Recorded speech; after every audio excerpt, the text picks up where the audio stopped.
Hello, hello, hello. I don't know. They will be right at the intro right now. Oh, yeah, you're talking right now. That's great, John. Hey, guys. Good job being a fucking half-wit, John. It's early.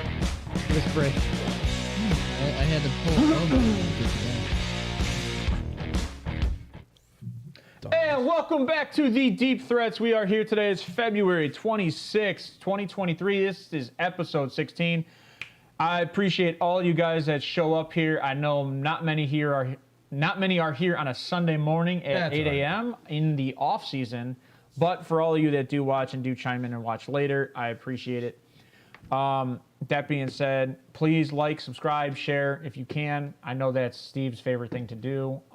Yes, we need it. We need subs.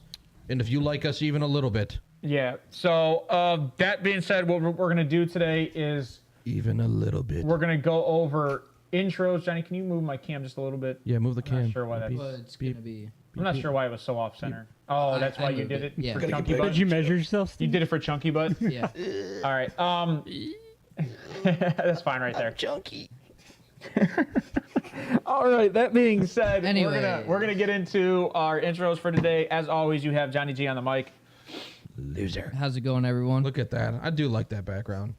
Our returning, Sparkly. consistent, permanent guest, Autistic Wheels. Oh, you're autistic Am I again? producer yet? He's not the redheaded stepchild or the brother anymore? Yeah, No, not yet. Am I a producer yet? No, you have to show up to produce to produce. Oh. I'm here. That's not what a producer does. All right. Anyways, Did show up. moving on to Gimli. Oh, listen, that is a Gimli, compliment. That's oh. a compliment to me. All right. That is a weird compliment. You may not. I bring one next time. That is a weird compliment. You don't like what? You didn't like the movies? No, not compared to the books. All right, that's fair. better than the movie. I never read the They book. are. I never. Anyways, Are they really? yeah, way better. Damn. Way better.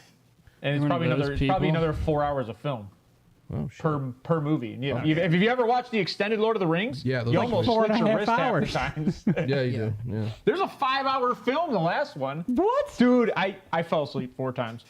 I tried to watch it. It was hard. Anyways, Oh, damn. we're going to jump out of this. We're going to jump right into the news, Johnny. Right into the news.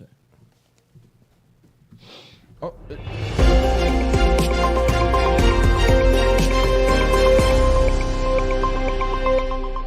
Unmute us. I just did. That's- you All right. It's in the news this week. We're going to go over Robbie the Chosen Anderson will no longer be returning to the Arizona Cardinals. Also, Well, he's expected to be moved on. all Or right. to move So on. as we said the week prior, right? Yeah, he's gonna. Arizona's probably going to move on from him. He costs too much for his no ability. The Chinese don't want you. I don't either. All That's right. right, get out. Also, the Cardinals are hiring Robert. Gee, why? Not a Robert. I can't spell. Hiring Robert? Robert. Well, he is Rodriguez. Oh, what? A linebacker coach. Good morning, guys. We're coming at you. As their linebacker coach. I'm sorry, guys. Jesus Christ. It is early and it is Sunday. This is dangerous. All right, number 3, getting into more news. Matt Nagy back where he started as the Chiefs OC. We fail up in the NFL. Wait. The fact that man got a second chance. at OC on after- that OC. team. He was already with them as the quarterbacks coach. You know what Andy Reid said? You have Pat Mahomes. Yeah, you don't need well, a QB well, coach. well, Yeah, no, he was with quarterback's them. coach. He was with them before Mahomes. Yeah. Went to He Chicago, was. failed, came back for them He's to an give Andy him Reid a prospect. position. Yeah.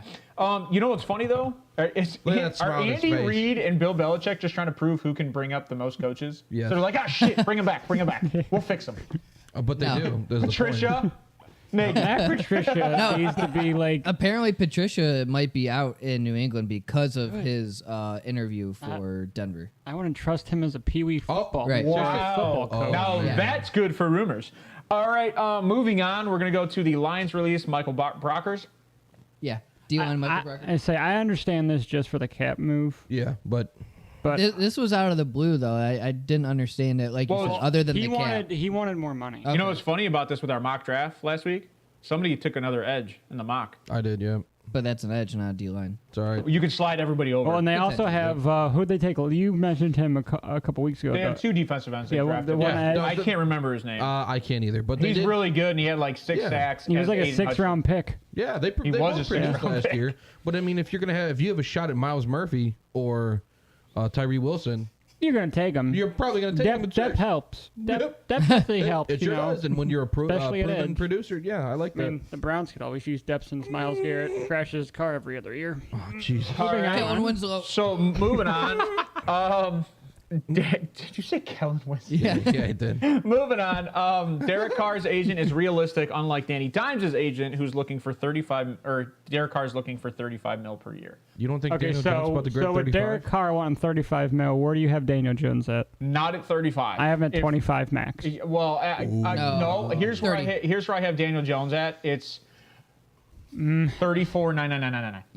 He's not better than Derek Carr, My so but he played very well last He's year. not that close to. so Derek if Carr, Daniel though. Jones leaves, As soon as I saw if this, he leaves the Giants, he's not going to amount to much because of the coach. I disagree with that because as long Brian as you have Dable. a better O I line think- than what you have on the Giants, he'll be fine. Brian Dable is the quarterback whisperer. No. You know what? I'm so sick Look of quarterback at whisperers. Josh No, Allen There's no this such thing as year. a quarterback That's whisperer. true. I think Look at there's Josh a mesh. Allen I think this there's a year. mesh. Two guys know how to do well. Yeah, but Josh Allen and Brian Dable, Didn't Josh Allen make he had it? his worst year since. But didn't Josh Allen make it 2008. further than he's ever made it before? Well, I this mean year? that kind of helps when you played a neutral field. Oh, Okay, moving on. Davis Webb, former New York Giants backup quarterback, Yes. who played the last game for the Giants, was now hired as the Broncos quarterback coach. Explain Davis? that one. What Webb? so he was. Davis Webb, who played that last game for the Giants last year, because they didn't want to play Daniel Jones because they said, screw it, we're the same spot no Yeah, you matter don't where want we to are. get hurt. Yeah. He just got hired as the Broncos quarterback coach. Now he's teaching Russell Wilson how to play football. That, wait. Wow. Make sure Yes. you got to make it to the playoffs, bud. Interesting.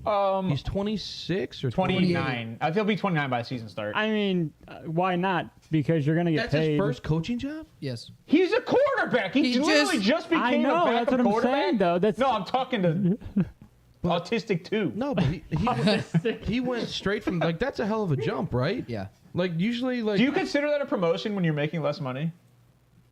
I mean, I mean, he's you're not making getting that hit much every as a week. I mean, like, he was I mean, making honestly, okay that- money as a backup, but But he's not making millions as a No, quarterback. but like coach. Taylor Heineke said, the best job in America is a being backup quarterback. I agree. Completely agree. All right, Chargers parted ways with their head trainer, Mitchell. He's got more injuries under his belt than probably any historical. Was he the one that stabbed? War. That was yeah. the first comment that was on this tweet. he's the dude that stabbed Tyrod Taylor. Tyrod. yeah, Yeah. there it is. All right. TT2 Justin gloves. Herbert's career started by one bad puncture. One deep needle in a lung. Oh my God. He collapsed his freaking lung. So we called this Wednesday. Bubba Ventrone got hired by the Browns. I love Special it. teams coordinator for the Browns now. He came from and Indy. assistant head coach. Yes. 4 top 10 seasons as a I special hope he's the teams head coach coordinator. halfway Hold through on, the year, hold on. Bubba. Say that again, KJ, because He people were came talking from about it. Indy, and he had 4 top 10 seasons as a special teams coordinator. Yeah. So that should be hopefully an improvement. I don't know how. And he played with the Browns for his longest stint of his career. He was a special teams dude with the Browns too. Yes. And He was not good. I think they were in top 8. I think. No. When he was- played? Yeah. It was not because of him. On special Yeah, well, teams. that's the thing. Or maybe the one. Like, I don't know if he's the common denominator, right? No. Like, or if there's other factors. No, I did. I don't even care. I just like his name. I did too. No, I did. Bubba Ventrone. I did see that he's like allegedly one of the top dudes that should be looking at a head coaching spot in the next 2 years. Yes. I mean, Not if he's coming from the Browns. No, I mean, he will be. He will be. Moving Bye, forward. Kevin. A lot of people. I saw this on Twitter. Hold on. Let's talk about this real Is that quick. by Felicia? By Kevin? why do you Felicia. think Jim how Schwartz about- got let's- hired? Let's Why get do you through, think we let's get hired through the Jim? news and I'll come back to Bubba. Because I mean, it's. Let's get through the news. I'll come back to Bubba. You want to talk about it, right? Yeah, just so a little let's bit. get through the news. We'll come back. All right. Bobby Wagner and the Rams agree to part ways. Did we already say that? No. No. We did not. God, I felt like I just repeated myself. I think we. It We was. just said somebody else. It was rumored on Wednesday, but it officially happened after. So the show. So wait a minute. Did Rams defense just potentially get like the worst it's ever been? Because they're gonna. Yes. I mean, they're you might going- have no Aaron Donald, right? We still don't know what the hell's going Well, on. I think he retires now. No, he's not going to. He said he's going to come back. Yeah, but he like, did do you say. do you come back with Jalen Ramsey gone? No. And Bobby Wagner gone? No, that's what I'm no, saying. Ram- Jalen Ramsey is gone too. No, They already said they're Ramsey is trading still. him. Ramsey is a trade prospect. He is a for trade cap space. prospect now. I have them getting a second round for Ramsey. They own like $24 million. Yeah, I have them getting a second round for Ramsey. I don't even have them getting a first, honestly. Well, no, like most. Actually, I think a lot of what I saw a draft or a trade opportunity the other day. It was Jalen and a fifth for a second and a third. So it might have been 2 seconds. It was 2 seconds. It was like this year's and next year's second. Yeah, I don't have him getting a first. He's So- too old and He is old. he's inconsistent. All right. Also, moving on, Manders signed linebacker David Miracle Whip Mayo and Jonathan Williams as running back. I think that's just practice squad guys, essentially. And these are guys that are going to push the production level of those positions up a little bit. Vance Joseph beat out Rex Fake Teeth Ryan for the DC job in Denver. So, Rex Fake Teeth Ryan. Jesus. you like that? Looks like a seal with dentures. Oh my lord. Oh wow. right, I know. I That's, like that's Rex kind of all I have Ryan. for news today. Do you guys have anything else in the rumors side of things? Holy shit. You got any rumors? No. No. All right. So let's go. Let's Bubba go. Ventrone's Let's go gonna back be to your the Bubba NFL. Ventrone. What were you trying to say about Bubba Ventrone? That he's one of the top head coaching candidates coming up in the next couple of years. Apparently he's Johnny. around the NFL. He's big news. They really like what he brings to teams.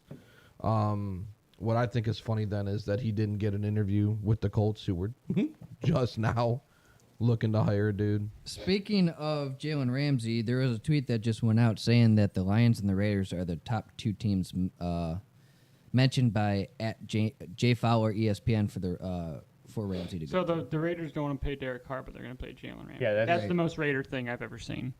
Yeah, that's dumb. I could see him go. The Lions. The Lions, I understand because they have the money. And have the why money, not? I and- mean, you might oh, have just man. thrown it If at the you wall and take see if it Jalen sticks. Ramsey as the Raiders, you're drafting Anthony or a quarterback in the. Oh, 100%. in the top There's 10. Yeah. but still, it don't matter. It's just we haven't built a defense for Derek Carr, but let's build it for the guy we're going to draft. You know. All right, let's step back. Bubba Ventrone being a possible a head coach candidate. Why do you think this has been, I guess, circling around the NFL inner circles? That was the first I'd heard of it. I didn't know. I guess when it comes down to that, like, what determines what is a good or good not leadership. special teams coach, right? Yeah, but special teams. So, like, because isn't that what Harbaugh was? Who's the special teams guy? Jim or John? John for the Ravens. Okay. Jim was always an OC. At least Yeah, but I that's mean, what thought. special teams, the head coach is a big step. I mean, I don't know. The Browns did. He's assistant head coach. What with Kitchens, whatever quarterback coach, the head coach. So I Freddie mean, it's Kitchens. not. Are you getting hungry? Oh, I was just talking kitchens. The Freddie coach sucked. gets Jesus. Freddie hard. sucked. You sit there. I'm about to You say, know what's yeah, funny? I know he You know what's sucks, funny? but- You know what's funny? I love Freddie Kitchens just because it was one of the first guys to come to Cleveland as a head coach with a personality. Yeah, he actually Like he Yeah. got upset on the sideline, and I Yeah. appreciated when your team sucks that you just like, God, you suck. he's like, hey man, whoop the hell. This is Kevin Stefanski when he's. No, he's still looking at the playbook when he's mad. Yeah, he's just like, And I agree with most NFL like newscasts You think he when has it to, comes to like, the Cleveland Browns. He used like, to practice that in the mirror, like, okay, don't get fucking mad. Oh my god. no, it's probably. I bet you any money these things are so like cut because the entire time he's like this, he's flexing. Just like, oh my god. Just saying. All right. He's probably like, how soon can I fire Joe Woods without being called a racist? Oh my God. Baker's got one arm. I should have done my job. Fuck. All right. You know what? So now we're just gonna move into the main meat of the show. We're gonna go over the. I'll show you my main. Oh, you know what? Actually, before we go to the main meat, let's go to They Mean Well because we missed that on Wednesday. Let's show let's John's jump into meat. They Mean Well. So I do have two because we did miss it on Wednesday. Racist. That's Shaq. So no, that's the crying Jordan's face. Oh, that's Daniel Johnson. And it's on the right side it says it's a Philly thing because this person got the Super Bowl tattoo of Philly before they won. Everybody gets the tattoos before the team wins. You've seen all the Dallas memes. Oh no. So obviously the bottom is Eagles Super Bowl champs, and they had to get another tattoo crying that they actually lost. You can still own that. You just hope to God that they win before you die. Yeah. Well, no, because behind the Eagles logo they have which Super Bowl. I hate when they do that. They always And screw you're up, dumb. man. You're stupid, dude. Down Yeah, bad. you know how much Down money bad. tattoo That's shops funny. got to make? Like, Right. oh, All right. like here, 20% off a Super Bowl tattoo. Like, that's the best. Oh, it does have the Arizona logo behind Glenn it. Oh, Fisher. what an idiot. It's just the logo. It's the Super Bowl logo itself. Yeah, but it's got the Arizona skyline in the background. Oh, yeah. Yeah. Yep. And That then the, makes it even harder to adjust. Down and then the bad. second one, obviously, as Steven read on, it's QB Jones and the contract of doom, Oh man. and it's above average talent and $45 million a year. So can I have a curiosity. I have a curious question for you guys. Is there another quarterback you can think of that was overpaid Kyler Murray. in this? Well, no. Yeah. Kyler Murray never Kyler made it to the Murray. playoffs, right? Yeah, So he yeah. got paid. Exactly. I think- But Daniel Jones at least made it to the playoffs now. No, Kyler made it to playoffs. No, he didn't. I think he did Yeah. his rookie year. I thought Was they that the did. year they went 11-0? Yeah. And then so Yeah, they yeah. lost in the first round. Where the defense was actually Okay. good, and then the next year they had to blow it up because they couldn't pay Okay, anybody. I didn't know that's where they. That's I mean, where they but how lost in much the do you? first round. I mean, I would say I don't like Kyler. there's a lot of other quarterbacks Everybody that knows pay this over on Daniel. All right, let's jump into the 44. next day. Meanwhile, you said you had two. Oh, Yes. just look at this. Let him read this so we can Oh, get the gist man. of this. Oh, I have the wrong one pulled up for you guys. Hold on. What is this? By the way, I love the raccoon one. Is that the video? Yeah, it is the video. Oh, Can we God. show the video? I do not have the What is video. the Oh, you're killing me, bro. That video is hilarious. It's just the raccoon coming out. It's been out for a while. Yeah, but that one's hilarious for those that haven't seen it because haven't the seen it. raccoon. So the raccoon comes out of the dumpster and there's a wood prop in front of it, and he literally opens the dumpster door. Yes. And that's Aaron Rodgers coming out of his car. does the raccoon have a mullet as well? He just stops though. He just stops. So And the stares. so the left one is if you've watched SpongeBob, KJ might not understand this one. You've never watched SpongeBob? I literally watched one. I have a kid. Okay. You old fuck. She's not even one. Yeah. She's not even 6. But What? SpongeBob She is sees adult colors. humor in funny kid cartoon form. Yeah. They, So yeah, if they- anyone's ever watched it, it's about the villain giving Patrick back his wallet, and underneath the That's a good top laugh. underneath the top left is good. this was your bet on yourself season. Yup. And you finished with average numbers plus another season-ending injury. Yup. So one might say you lost the bet and won't be demanding insane money. Makes sense to me. 250 million and 180 guaranteed. Then my mom says I'm worth it more than that. And that's That's obviously gotta be Lamar. That's got to be Lamar. well. The title Yeah. of it says Lamar versus Because Baltimore. it says my mom says I'm worth more than that. Right there. Right Isn't there. his mom his agent? No, he doesn't have an agent. Yeah. No, his No, mom is yeah. his mom is his acting agent. I think he has an all-female like agent staff or something. Yeah, just let him lead. Let him Makes lead. sense to me. That's all right, buddy. You'll be an idiot. You know who also my has God. an all-female staff? No. Isn't it Deshaun LeBron? Watson. Oh. Ah. I don't even know what to say to that. 'Cause that's some Smart funny, man. That is funny. That is funny. All right. I bet they all signed NDAs. Jesus. No. They're taking payments You already. think they have to have The specific NDAs certificates? those are NFL NDAs. They're not even a Texan NDAs. They're NFL NDAs. They're very They're broad. given to each team. Like, listen, yeah, you can work on my body as long as you sign this paper, and then we can continue this conversation. And I can bring my own towel. And I And I can bring my own I have towel. a very just finished the special towel. washcloth. All right. Let's move on to the meat and potatoes of the day. It's All right. It's a 2x2 washcloth. It covers it. It covers the head. But we're going to move into offensive tackle rankings today, and this is going to be a fun one today just because I know the two guys that are on my left have literally – how many hours of film have you guys watched? I've spent About 6 hours of film. It's not offensive. way more than that for me. All right.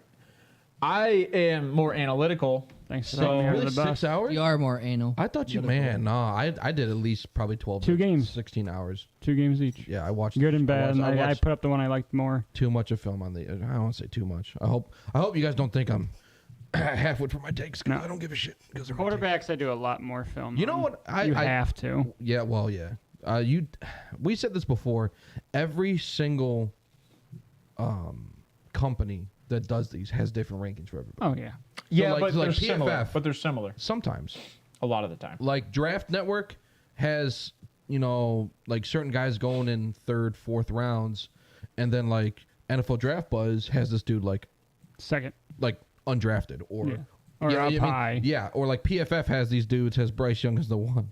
Yeah, there's a guy like on the line as left tackle, or I should say tackle, sorry, that's going to be drafted, in my opinion, and NFL Draft Buzz has him undrafted. Exactly. So, I mean, I like looking at some of these guys that it all aren't. depends on what you see, how you evaluate this guy, and then you go from there. Yeah, because a lot of people can look at these stars and be like, oh, yeah, and then watch film like this, what I like, this, what I like. And you can be right, but I like looking at some of these guys that people don't know much about. And you Yeah, can you just, found that. I have not. yeah, and you can watch some film or highlights even. The guy, I couldn't even find, like, super updated film on the one guy. And I watched from the last couple of years. I spent an hour just looking at this dude because I like him a lot. Like, everybody that I've seen have him undrafted. Tackle? Yeah. Oh, okay. Let's talk. Oh, it's okay. Okay. All right, so I'm excited to hear. that being said, what we're going to do, we're going to jump in. We all probably have a different guy in our number one, Yeah. but we're probably similar Yeah, except in our top three. I think my guy's the only guy that's a right tackle. We're probably similar in our top three. So what we're going to do is jump onto the board right off the bat. The NFL and probably most people have Skoronski as their one. So let's talk about Peter Skoronski. How can you be a one and then also not play tackle in the NFL? Let's talk about Peter Skoronski, okay? 6'4", 315 pounds. He ran a 5'1", 40 at his, like, the college workouts that they do. 9 7/8 arm or hand size, which it's kind of small for a lineman. Also Small hands, arm length, short arms. Span. short arm span. He's a guard.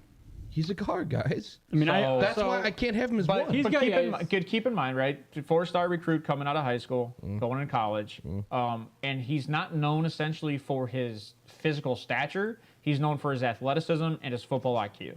That's what he's known for, and his hand work, his techniques underneath the pads. I mean, he plays through the whistle. He's got That's- good feet. He doesn't stop moving them. Right. But his arm span's the issue because But I want a guy with a wide. So maybe at a left tackle it's an issue, but is that an issue at a right tackle? well, that's what you're gonna. I mean, I I have know him you going. guys constantly say guard, right? Yeah, Like, I you have guys- He's him not mid- going to play tackle. I have him mid first. The problem is, okay, so Early second. He's an early second. the guy is a first round to. Late. If I he's had early to put a second. pick, right, I'd say 25 to 35. So early second, late first, right? Like so that's my 10 pick. I window have so that much have him. issue with ADP, so that's just. That's I'm my bad- 10, but I'm that's my bad at 10 pick ADP. window that I have him. Now before you, I'll let you guys take your take on this, but before you say something about like the size of him, I'm sorry. is the speed of his feet make up for his ability, his physical stature, because he's very quick with his footwork. No, because Not in the NFL. No. Because that So next you're level. saying everybody's faster. So he's probably not going to be Yeah, good against because speed rush, more of a bull rush. He kinda got guy. beat a lot. He gets beat inside because he steps too wide. see, now, but you that's know where what's I funny is think I- he fits better at guard All right, because so why don't what I Wheels watched, give your yeah. take and then go ahead, Steve, go after. So what do you got, Wheels? And I mean- do me a favor when you talk about him. Let me know your ranking on our ranking system, which we said you have dud, project, starter. So I think he's a dud, project, backup, starter, elite. Yes. He's a starter. I think he's a starter as a guard, but I don't see him as an anchor at a tackle because you want that guy that can he can eat a block and he's not going to get beat inside and turn into a turnstile. I mean, he's got great hands, good football IQ. He's good on the double team, but he oversteps against a bull rush, I guess I should say, and he gets too wide. and they beat him inside. My biggest thing is just his placement, because with Northwestern, you might be good at tackle, but NFL, that's the next level. You got a lot more speed, you got a lot more weight coming against you. So I mean, my biggest thing with him is I just don't like his size for a tackle, and he's third on my list. All right. And I mean, that's why I said top three is probably he's going a to be starter. our top three are probably going to be similar. Yeah. They just might be in different positions, and it might also be based on team needs too, right? In the draft. Yeah. So like a team might not need a tackle over a guard, or they might need a left tackle over a right tackle. Like it all depends. Yeah, or some depth. guys, right? So it all depends on where these guys might go. I can see the Titans maybe trading back into the first or trading back up into the second to get him with losing Taylor Lewan. And you might be able to trust him at a right tackle. Be like, all right, let's see if it works, because we'll see. I mean, you we'll can see see with if it that, sticks. because I'm I just don't- trying to give a team for example of who could possibly take him. So go ahead, Steve. What's your take on Peter? So I don't, by all means, like we don't necessarily hate these people, right? I don't know him. And I don't have any ill will against any of these Yeah, guys. like when we're critical of them, it's of their game and what we've seen. So let's just, because I mean, obviously I use very harsh words when it comes to things because that's what you do as a man. I like Peter, right? I have him as 5th in my tackle rankings, and I do that because, in my opinion, it's hard to put somebody as the best tackle when they do not fit a tackle build at the next level. And with the teams he's played against, I watched games against Nebraska and Maryland. All right. So my issue is he gives up a lot of ground in pass pro. He gives up a lot of ground. He gets pushed back a lot. Now, granted, he doesn't give up sacks, but he definitely allows the QB to feel pressure. Yeah, but he's a much better run blocker. I agree. I think he holds when he gets beat, just like most dudes do. That's you're gonna probably teach the most out. common thing that I've seen. That's most guys. He holds when beat. Yeah. Now I saw he was vulnerable going outside. I watched him get beat with a speed rush and a swim outside. I watched him get beat with a speed rush and a spin outside. I see what's funny is you said he doesn't get beat inside, or he gets beat inside. Yeah. I didn't think he got beat inside with what I saw. I think. That's why I think him at guard makes sense. He's not getting beat inside. I guess I shouldn't say gets beat. He oversteps. I feel like. And so they. That's what I should say. He oversteps because he gets too wide. Okay. Well, like he's trying to make himself bigger. I guess. Now, can you?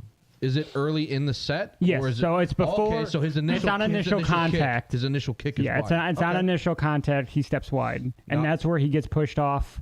And I guess it wouldn't be more so getting beat inside. He just gets beat. Now, with that being said, right, I have a lot of pros for him. A lot of pros. His feet are always moving.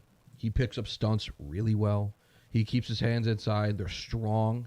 I remember, like, if my actual note, if he gets his hands inside of you, your play's over. What do you want? No, your play's over. He is very good when he gets. Yeah, he definitely has strong hands. He has good placement on initial contact. Yeah, when he can engage head on, his hand placement is amazing. I just don't think he's gonna have the range or the speed in the NFL.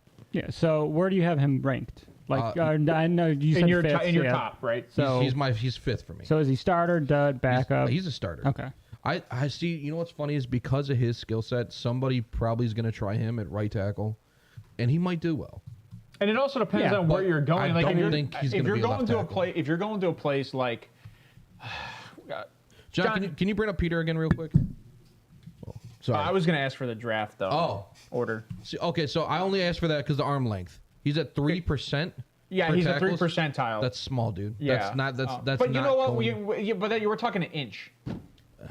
We're talking an inch. That's what she said. So, so in my opinion, then, right? If it's not a big issue, if an inch is it's semantics, why do they have analytics on it? Well, here's the thing. So like, it's not about so much the inch; it's about what you can do with the inch. Again, that's what she that's said. what my wife tells me, and she cries every time. So when you got a guy there are guys that play bigger or longer than they are. True. So like he's one of those guys that because of the athleticism that it kind of overshadows his inability with stature. So there's another guy we're going to talk about. When I say attack at range, that means he's extended and he's in your shit before you have a chance to make him. Right. He's That's good at the different. he's good off the break. And I don't have that note for Peter, so I would have to rewatch. Can you He's a starter for me. Can you show in me our that draft rankings. order really quick? So, like, just out of curiosity, Where do you think he would go here? So I said anywhere between 25 and 35. Now, that's the position. That doesn't mean the team. I agree. But what I'm saying is that if you have a team that's needy at offensive line, and like the Lions at 18 do Steelers. need offensive line, and they got 2 picks in the draft. Bengals, So like, there's Bengals, Steelers, Lions. Buccaneers. correct. Yeah, Bucks are So about like to lose the the whole highest team. I see a tackle going is like the Detroit Lions. In Do you my think? mind. Do you think the Bucks might trade off Wirfs for like capital? I would. I would too. No. So the position No, you're in now. I say that No, because they Kyle got Trask so has much only money. been there for 2 years. Kyle Trask is not Yeah, going to but start so for that team. you're gonna lose Mike Yes, Evans they've or already came out and Godwin said they- within the next year or two. They drafted. What did they draft Kyle Trask in the 2nd round? No, is it really? I thought he was a late round pick, honestly. No, they drafted him in the 2nd or 3rd round. Oh Jesus! So like, if you draft a guy that high, Damn. Why yeah, would he's- you- why that's would you fair. move on Okay. from him? I didn't know it was that high. If it was that high, then yeah, he's going to get a plus, shot. I've talked to Ryan about Kyle Trask multiple times, and they're excited about Kyle Trask. I like him. So, and mean, you I played like behind him a lot. Tom Brady for 2 years. I mean, You got to learn something. that's not true. Every quarterback that's played behind Tom Brady has come out and been a very good game He manager. was the Hoyer. last pick in the 2nd round. Actually, manager. Hoyer was a good game manager. All right. See, last pick in the 2nd round. Yeah. So they wasted a 2nd round pick on the guy. They're not just going to toss him to the No, wind. I'm not saying that, but No, he said he's not going to start. I didn't. Think I think he's going to start. But I mean, But Tristan Wirfs. Tristan you held up on Wirfs it. has a lot of value. Do you trade him now, or do you wait to see how Kyle Trask does halfway through the well, I'm season? not going to get rid of the dude's offensive line and then go, good luck. Well, you can accrue No, picks, obviously. You can do that. Is No. pretty much what Essentially, can they're accrue rebuilding. picks. If you do that, you're rebuilding and you're saying Wirfs isn't the guy. I mean, they're kind of going to be in a rebuild see- within the next year or two because they're They going to, like are. I said, they're How do you losing. know that? They're Because going to their lose defense Mike. is gone. They're all and they're old, and losing they're Mike paying them Evans too or much. Godwin next year. Guys, the They're not going to be able to pay both. They're probably going to lose Evans this year as a cap casualty. The coach even came out and stated that you don't rebuild, you retool and you you can rename it anything you want.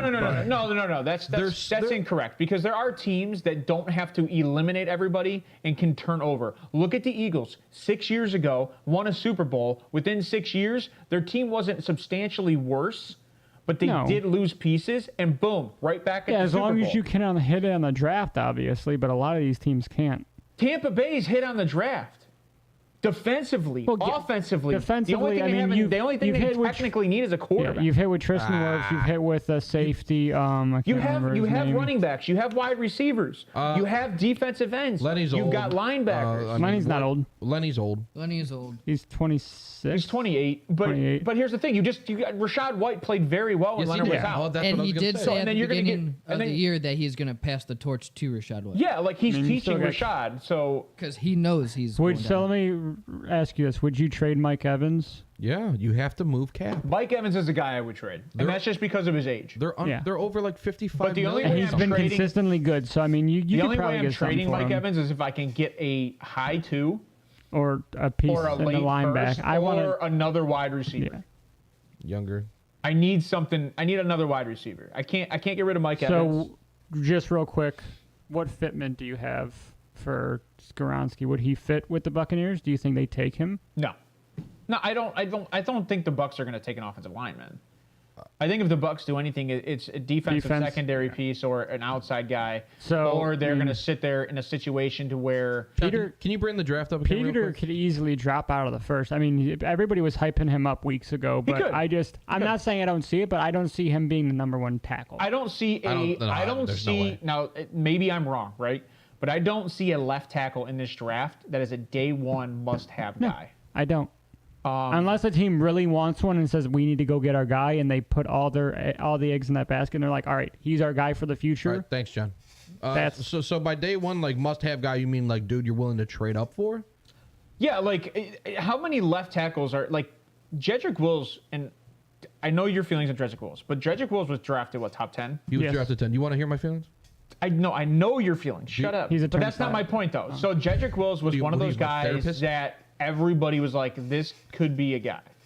Right, Yes, coming out of the draft. I know. So like, and mind you, he's a solid guy. He doesn't move well He's not really good against the speed rush. If I'm the Browns, I put him at right tackle this year. I do too. But you have to draft a left tackle. No, or you have to Jack pick a Conklin. guy. You can put Conklin. I'd rather have Conklin at left tackle. Why He's not played change left it? tackle. But in that's Tennessee. not my point, though. That's not my point. Jedrick Wills was a guy that, but Jedrick Wills was a guy that like many teams were looking at as a left tackle, and they're like, this guy is a day one starter. And do you think the Browns' arms were twisted because of the Joe Thomas retirement? Do you like, No. we got to get a guy? Yeah, you had to get a guy Oh, at yeah, least a you had year to draft before a Joe dude. Thomas was out, so I you mean, had to get him Man, play for a little bit. I wanted Andrew Thomas that year. He went so to did the I. Giants. I would have taken an injured Joe Thomas. I'll take No, no. Joe Thomas now. No, Andrew Thomas, the kid coming out of got Georgia that year. or Tristan Wirfs. Oh, I would take. Or Tristan I would Wirfs. take Joe Thomas now as a linebacker. But how about?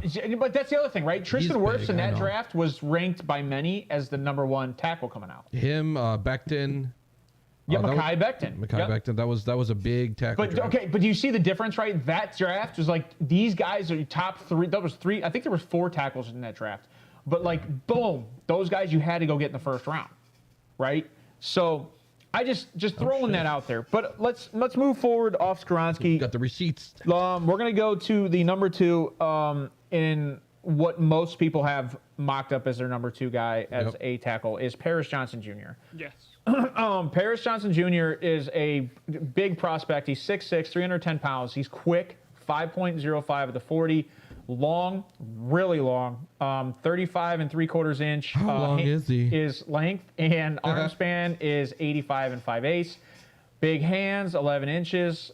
This guy's just, he's a freak. He's a huge specimen. And the Buckeyes guards were not good this year. And 5-star recruit. Now, the positives of him, right, is leader on the field. He's quick off the step, strong base, and very agile. So, like, this is a guy that I think is probably your best left tackle in the draft. So you have Personally, him as the anchor. yes. on the I team. think you can take him. Oh, that's not my zipper. I was messing with the microphone. I think you can take him high, and even if you don't get him at a left tackle, he's a stud at Yeah, right but tackle. so this, I don't Stud. know if you guys saw this. He's only played 1 season at tackle for Ohio State. Correct. Yeah, he So, I mean- started as a guard. Yeah. So I mean, but you like a guy with movability. So I mean, hey, he might not stick at tackle, but you can put him as a guard. Now, agree. I don't know if you can take a guy from the left to the right side of the line because that's one of the biggest critiques Yeah, because they're not used to moving that way. because just usually you have a footwork, yeah. strong side and a weak side. That's can- why you're left or right. You can Correct. coach that. You can coach that. No, you can't. You can coach footwork. It's not about Yeah, footwork. but it's about it's it's, it's about hardwired. instinct. It's about hardwired. instincts. Yeah, it's hardwired from the day Ask you Joe start Thomas. at Ask tackle. Joe Thomas if he would ever be able to do right tackle. I I guarantee Joe Thomas goes, I'm capable of doing it, But I'm not going to do it as but well. I'm not going to be as good. mean, yeah, that's expected. But I mean, he's But he's we're left talking a heavy. Hall of Famer, a first-round ballot Yeah. Hall of Famer, right?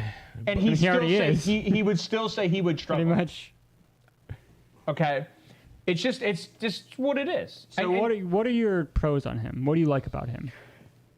Well, look who he played against, right? That's a big factor. Yeah, so You're playing in the Big Ten. You play against a lot of good DNs. Elite defenses. I mean, even against I watched him against Georgia in the champion or in the play, or I guess And not champion. Georgia the has a playoff. good D tackles coming out Yeah, of that side. that's the reason I did that. I did that game and the Notre Dame game, and he looked because in that Notre Dame game our offensive line was getting beat early. In the second half, he stepped up. He stepped up on that offensive line, and I think he's part of the reason, honestly, we won is because we were able to solidify it halfway through the game. He's got a high football IQ. He doesn't stop moving. I mean, he plays to the whistle. He gets the second level quick. Yeah, but I mean, honestly, my only you got cons him. on I'm assuming you have him as a starter. Oh, I have him like franchise. Okay, so elite, right? He's elite Because for we me. have He's Okay. elite for you. Yes, he's elite Okay, because so I mean, he's even the with guy one in this draft that you're like, got to go get him. Yeah, if, him- if I need if I need a guy to put on my line, it's going to be an anchor, like you said. Got to go get Paris Johnson. and it's, obviously we're probably all Ohio State fans here, but it's not even that. It's just It might from the be that. film I've watched, I've spent a good chunk of time because a lot of these guys, some of these Ohio State guys, I didn't watch a whole lot because I watched every game this year. But I watched, like I said, the Georgia and the Notre Dame game, and he stepped up in the Notre Dame game, and then he was just a monster in that Georgia game. He was eating double teams. I mean, he wasn't getting beat. He stood his ground. He didn't get a lot of holding calls. I mean, even throughout his career at this year at tackle. But I mean, he's my anchor. I mean, it's 1A, 1B for him. I like that. Steve, what's your take on him? He's my number 1 left tackle. He's my number 2 tackle. He picks up stunts well. What are you laughing at? I'm over here burping. I couldn't hold it back. That's you burping? Oh, jeez. But go ahead. Continue. He keeps the guy in front of him. All right, he's got good footwork. He doesn't quit. He's aggressive, but he can be too aggressive. At times he'll lower his head and he'll lunge.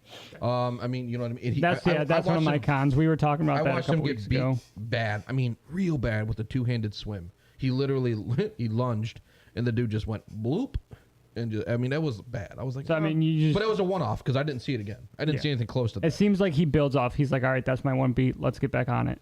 He can lose to a speed rush.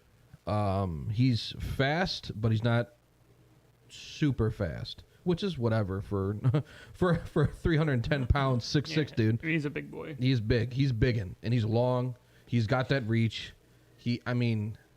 35 and 3/4 arm length. That's biggin'. Yeah.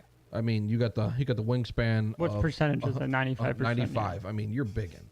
I like the doesn't quit. You know, the footwork's gonna be good. So with that putting his head down, do you think that to tell like, oh boy, this isn't going well, or do you think it's just confidence? That's Going into the initial contact. I think it is. He's scared he lost Already. He's like, he's like, all right. So that's a tell that like, Yeah. all right. But like you said, you didn't see it again. No. Which is also telling because then he's confident. All right, that's not going to happen again. We're going to play this and we're just going to finish. A couple. I mean, he's not going to lose to a power rush. No, he's not going to get beat. Speed rush. Yes. Rush. That's one of the things I said. He gets beat inside on speed rush often, but he can hold his ground. But if he gets beat inside, that's not so much of a stress if you have a solid guard. That's what I was gonna go back on. The guards for Ohio State weren't the greatest. No, they were not. They were not. So I mean, like I said, he was an anchor for that team. Which is why I have him being an anchor in the NFL. And I know that's a high ask in the NFL going from college to NFL, but he has the ability. He has all the. I think he has the confidence. And he has the measurables for sure. I mean, we see that. He uses his size and his length though too much at times. His hand placement. His hand placement is not always where it needs to be. Like if we're gonna compare him to like Skoronski's hand placement, in my opinion, Johnson's lacking. Yeah, but you can work on hand placement, Well, just like footwork. I think that's coachable. That should be coachable. But I mean, he doesn't. There's a lot of these tackles that I've watched that they hold when they get beat. Like they know they're getting, so they hold. I didn't see that much with him. Guys. So I could be wrong on this. When you go to the NFL, I was watching a lot of these guys. When you knock a guy down and you lay on him, is that not considered a hold? No. I mean, technically, it should be considered a hold. It should be because you're preventing him from moving. They teach that at a young age, though. If you get your dude in the ground, you're allowed to jump on him. Well, so you're taking him Johnson has the ability to constantly do that to a guy. He gets him. He beats him right off the line, and most of those guys flop out. And I don't know if he's just playing bad guys. I mean, I kind of do. Most of them were not good. I mean, Georgia, he went against what was it? Jalen Carter. No, he didn't know. Whippler went against Carter. Whippler went against Carter. And that's why big fan of Whippler. Big fan. But I mean, and it's not like we played Iowa this year. He went against Van Ness. I should have watched that film. I didn't watch that one either. Oh man, I watched Maryland and Michigan, and I watched Michigan because I wanted to see what was happening in that game because I got smoked on, and I was like, all right, how do you react? That was bad offensive coaching in Michigan. Well, I'm not even gonna go there. They got so Draft Network has him actually compared to Charles Cross, and I was huge on Charles Cross coming out of the draft last year. He's Oklahoma or I don't know. He went to Seattle, Miss, I thought. But he went to Seattle. Okay. So what do you have him on? What are your? He's my start. I have him as a starter in ranking. It's so hard for me to take a guy and call him elite coming out of college. And I have yet to do that in any of the talk we've done. So I mean, it's hard to come out and put my neck out there for the guy. I think he's a starter. I think he's a starter. I don't think he's a backup. I think he's a starter. I think he'll be a day one starter somewhere. Yeah, this is a guy, and that's why I think he's a top 10 pick for me. I think he's going to be the first tackle taken. Early, mid first. Yes, I think he'll be the first tackle taken off the board. I don't know if he'll be a top 10 just because of the needs at 10. I think he's probably going to get drafted somewhere around top 15. I have him going to the Titans in about every mock. He could I go do. to the Raiders for all I care. At 7. I mean, he could, but And the Titans could trade down. Yeah, I to mean, cure some picks to still get him, because if you look between he 11, could go to Philly at 10. Like, 11 to he could go to Philly. 11 to 15, none of those teams really need offensive line. no. It's when you get into Washington, they need a little bit of help. Well, Green Steelers Bay definitely. might need offensive line. Yeah, they're not going to take a wide receiver. Sorry, Johnny. They're not. You know what? They're It's funny. known to not doing it. We'll get into that later. And my Dalton Kincaid pick, I take back. he's think- not going to Green Bay anymore. No, I take that back. You know Just what's because funny? I was saw looking at another mock, second round draft and picks. it had him going. Because he's a wide receiver, right? Yeah, so he played. So we'll But talk he's about him. aggressive. We'll talk about it. We'll talk about it. We're gonna talk about him. Let's jump off of Paris Johnson, because I think all of Roderick. us are fans of Paris Johnson. Now, this might be where I think we all kind of differ a little bit. Yeah. Me and you have Broderick Jones wheels, right? Yeah, Broderick. I think it's Broderick Jones. Is it Bro Derek? Oh my God! If it's Bro Derek, I quit. I've been. Look at the been the saying spelling. It looks like Broderick. Broderick. Well, yeah, Broderick. but there's no apostrophe for that pause. I gotta be think honest. it's Broderick Jones, though. So this guy's 6'4", I can see it. 310. I don't know. 4.8 seconds, really quick. I don't have any of his arm length span or anything. No, I don't I think couldn't he's- find any of I don't that. think he has any measurements yet. No. That will be something to look at the combine. Five-star prospect coming out of high school. My pros for him: very agile, quick to react.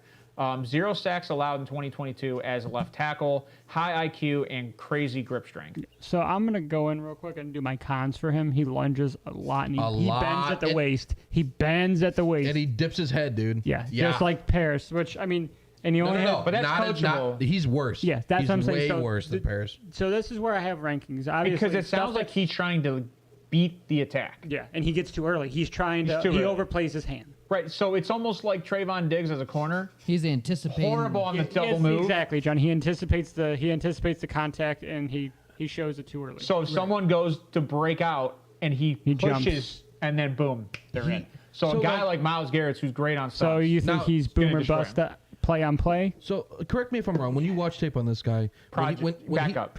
when he dips his head, he was still moving his feet. Yeah. So it's the goofiest shit I've ever seen. That's the thing, so- from a high end tackle, Yeah, and he is gets- you're like your head down, like moving your feet like a goof. It is. is he it's- afraid to get hit in the face? You think? I don't think it's. I think so because I have one. I'm sorry, I didn't mean to cut you off. you're good. He doesn't attack at range. Anyone he waits have- for guys to come into him, and I think that's why he dips his head. Anyone have his stats on his arm length? No. So we he couldn't only find has it. 22 starts in yeah, college. there's nothing out there. okay. He only has 22 starts. But yeah, it's There's just not many. Go ahead, Steve. That's two Steve, seasons. But at Steve, left give your, tackle give in your the full SEC, take on him. Give your full take on At him. left tackle in the SEC, that is still big, because you're at a big time school, and in the last 2 years, George has been with the top 3. Yeah. So you're playing big dudes, you're in big games, so that it's not. I mean, look at the talent that they have on the offensive line come out with in the recent years. We were talking to Andrew Thomas. I mean, yeah, I liked Andrew Thomas big. And a lot of people had him low. They didn't like Andrew Thomas, See, and I didn't understand why. I- I'm kind of get it. there with It's- him. That's where I'm. I'm with not him. comparing him to Andrew Thomas because Like, I think so- Andrew Thomas is much more polished. I think so, too. I thought he was a lot more polished. This coming guy, out. I give him a second round grading. He's number 7 for me in my tackles. He's good in space. I watched him pull from left tackle to right tackle side, and it was easy. Now, it was smooth like butter. I He will- looked good. I like movability on the line. I'll tell you right now, every person in this draft is good in the run game. In my mind. Yeah, the passing game is where it's tough. Yes. I found a couple tackles I did not like. He's 1A, 1B. So I mean, there's a sliver of a difference between So him you and guys, Johnson. kind of have. See, I don't like him near Which as much which as I I like get. Paris. I you mean, kind of have both but of you it's- guys have Skoronski below him. No, No, no, he no. doesn't. I He have has Skoronski at Skoronski 5,5. yeah. below Broderick. You have him below Broderick. I I'm do. just saying he's He lower doesn't. than Broderick. He I'm not doesn't. saying he's 4. He's lower than Broderick. No, Broderick's at 7 for me. I have Skronski above Broderick. Oh, you do? Yeah, I Oh, do. you have Broderick that far down? Yeah, I didn't care for him. All right. I mean, But it's not it's gonna- stuff like that. yeah. You know, if you lower your head, you can't do that in the pros. You're gonna get Yeah, you're gonna but get this is, hurt, this is too. what this is all yeah, about. or We're you're all- gonna get hurt. Yeah. And he doesn't attack at range. But this is the reason we have this, is so we can all get different opinions, and I- the viewers obviously can see it. I mean, agree. we all. So each of us we're the gonna. Draft Network actually has Broderick above Peter Skoronski and Peter Skoronski at 3. I know. We all have different takes that we're gonna kind of just look at, and you more look at his Fucking cons. cat, dude. Teriyaki's getting it. I'm sorry. I don't mean to. So I still like think that, he though. can start. I just think he needs time. So I like that. So you Steve. have So him being a developmental piece for it. 100%. I think this is a guy. So I think is that a backup? I think Brady? it's a backup grade. That's what I said. Damn. I think his physical stature puts him as a franchise guy eventually. So like starter So eventually. But I think he's got to go to a place where he can develop a little bit. So maybe not as a left tackle. Maybe you start him as a guard and you slowly move him out. to where he gets more comfortable and see how his coaching Tennessee's does. a good place for Broderick. Yeah, but I'm not taking him at 11. I don't know. No. Not many of these guys are top 10 for me. No, I think I have two guys top 10. Yeah, I think I have Broderick. And they're both second. Ohio State I think I guys. have Broderick second round top 10 pick. Whippler and Paris. So No. for me, Or the center. Broderick is 32 to 42. No, That's where I the have right him going. tackle. Oh, the right tackle. tackle's my Oh, one. Broderick is 32 to 42. That's where I have him going. Juwan Jones. He's Top of the second round. still talented. He still played highly talented guys, and he played well. But he still is lacking in spots. And I think maybe it's the Missouri. I watched Missouri and Auburn, both in 2022. I think what it was is he was afraid he was going to get beat. He afraid he was too slow, and that's why he leaned. He tried to get maximum length. I watched the Maybe, LSU and but the, he still and looked the, goofy. Georgia? Tennessee game. Oh, Tennessee. Ooh. See, Tennessee was a good game to watch. That's what I'm saying. So I try to take. I try to take a game where they did. It seems like they did really well, and they kind of got beat. Okay. And it's hard to do that with Georgia because they played so well this year. Yeah. So there wasn't much of that. But early in the Tennessee, Stetson Bennett's a stud. All right, let's. he's only 45. I like Broderick Jones, right? Like to me, like these three guys. If you take any of these three guys, I don't think they're a miss. I don't know now if you take them in a different spot, there might be a different grade because that's probably a reach, or you might actually win on that depending on where you. If you get a guy in the third round, that's one of these guys. Win all day. Yeah, I agree. Win all day. Yeah. Now, go ahead. What were you saying? Who's your number one? Out of these three guys, Paris Johnson, hands down. Okay. I think Out of Paris these three, it's Johnson. Paris, yeah. I think, Like I said, it's a sliver of a well, difference. here's it's not a sliver of difference for me. And don't the think reason so why either. it's not For a me, sliver, the reason why it's not a sliver of a difference is I think you have to understand the school you're coming from too. If you're this good at Ohio State and I think he's what, a sophomore or a junior? Paris Johnson is a junior. shit, how do I not have I think him? he's a junior. He's 20. I know he's 21 right And now. I'm not talking his last name. I'm talking he actually is a junior. Yeah, he's a junior. He's young coming out. And which means give him another year in the NFL with a good offensive line coach. It's Teriyaki. going to be a stud. Yeah. It's going to be a stud. So I got that on Friday, by the way, too. Teriyaki? Uh-huh. Did you really? That's funny. So I just think that's why. And then Ohio State has a very good history of offensive linemen coming out. Yeah. Yep. So Yeah. I'll Well, take the Big guy Ten out of in general. Ohio State all day. Yeah, I mean, Big Ten and like he said, Big Ten in general. Iowa's known for like centers, and I mean, look at the guy I last think year. Penn He State was also. Like there's some big offensive linemen that come out of these teams So you were making a point about you're going to take a guy from Ohio State over Georgia. so Yes. it seems. Really? Yeah, it Yeah. seems like funny based on enough. school. Yes. Yeah, funny enough, it it's- seems like- coaching has a lot to do with it, right? Because you know he's got a good foundation Yeah. coming from Ohio State. You can build on that. It's not always the fact that you don't play better guys. Sometimes the foundation of your coaching. Is how you play on the coaching. Why do high schools constantly have players come out and go to certain Yeah, it's got to be. colleges? It's a lot of it It's has to do with fitment. the farming system. I mean, well, it's got to be right. If you don't have a good Pee Wee league, you don't have a good middle school league. If you don't have a good middle school league, you don't have a good high school league. It's You're the not gonna get farming noticed. system. That's why quarterbacks are always go to certain schools. Yeah, they travel the country. Texas. So it's a shock when you see a guy like Mitch come out of Mentor and then he fails in the NFL, and you're like, well, he didn't have a good farming Well, system. it's like, well, Hunt Took coming the out of Bears. Willoughby. He I mean, took the Bears And to Mentor the has a good playoffs, league, guys. but it 11-3, no, 11-5, I think they were. no, they were like 500. No, not the year they were like they had 11 wins the year they went to the playoffs. All right, so it was 11-5. Then. But anyways, I'm just saying the farming. I think the farming system matters. Oh, agree. 100%. I I mean, agree. it's So- cream of the crop. But let's move on to number 4. I have Anton Harrison at 4. And this is just Oh, we're going Anton Harris? yeah, we're gonna Harrison. we can't go off yours because I'm running the show. No, I'm just looking at names. That's all. No, man. Yeah, Anton Harris. Harris. Sorry, he was talking before the show, and apparently he forgot to add the last 2 It's another letters. guy we don't really know his measurables. So 6'5", 315. He ran a 5'4", 40 at I think his college, like They do some college day where they just go out and Like do a some- college pro day. Yeah, essentially. Yeah, something like that. They didn't do any measurements on him. Another 4-star recruit coming out of high school. My pros to him, because I don't do cons for these guys. I actually want to look at pros more than I look at cons. Now, sometimes, like, I actually kind of appreciate that you look at cons, Steve, because you have to. that's where you grade him. Yep. I'm grading based on pros, so when me and you come together, I think that makes a good meld. So great quickness on the edge, natural power and leverage, top pass protector nationwide. So this is one of your best pass protectors in the league. Now, does this make him, and I'm going to ask you guys this, does this make him a solid left tackle because you're worried about the blind side when it comes to passing? I think it makes him more draftable. Okay. I mean, and that's a broad statement. So I think it makes him more draftable because, like we said, there's not one of these guys that in our top 10 that isn't a bad pass blocker. It's more, run blocker. It's more pass blocking. Some of these guys, they're Everybody not in this super draft confident. can almost can run block. Yeah, because, but and not I a think lot of that's them can because pass. essentially it's a run blocking is an offensive attack. Yeah. You're attacking. You're not defending. No.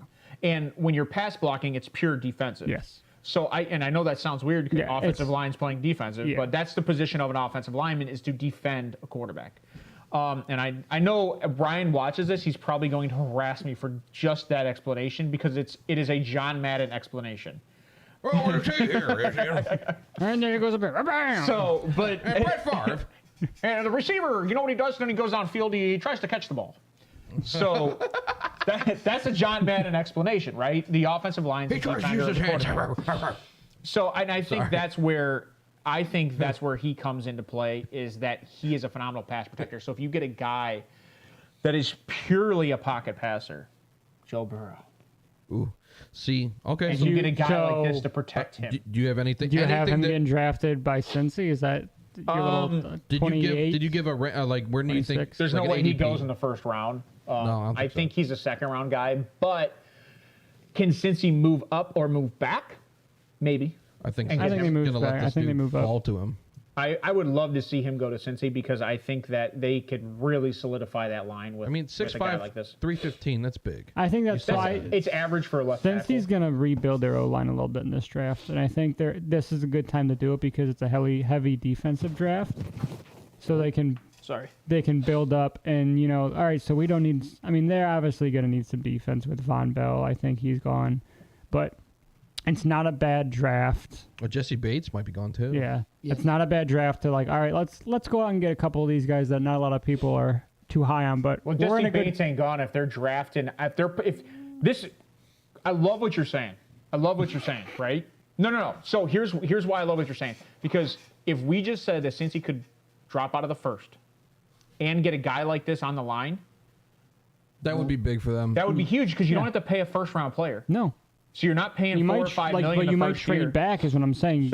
I agree. If you trade back, you save money in Yeah. the second round.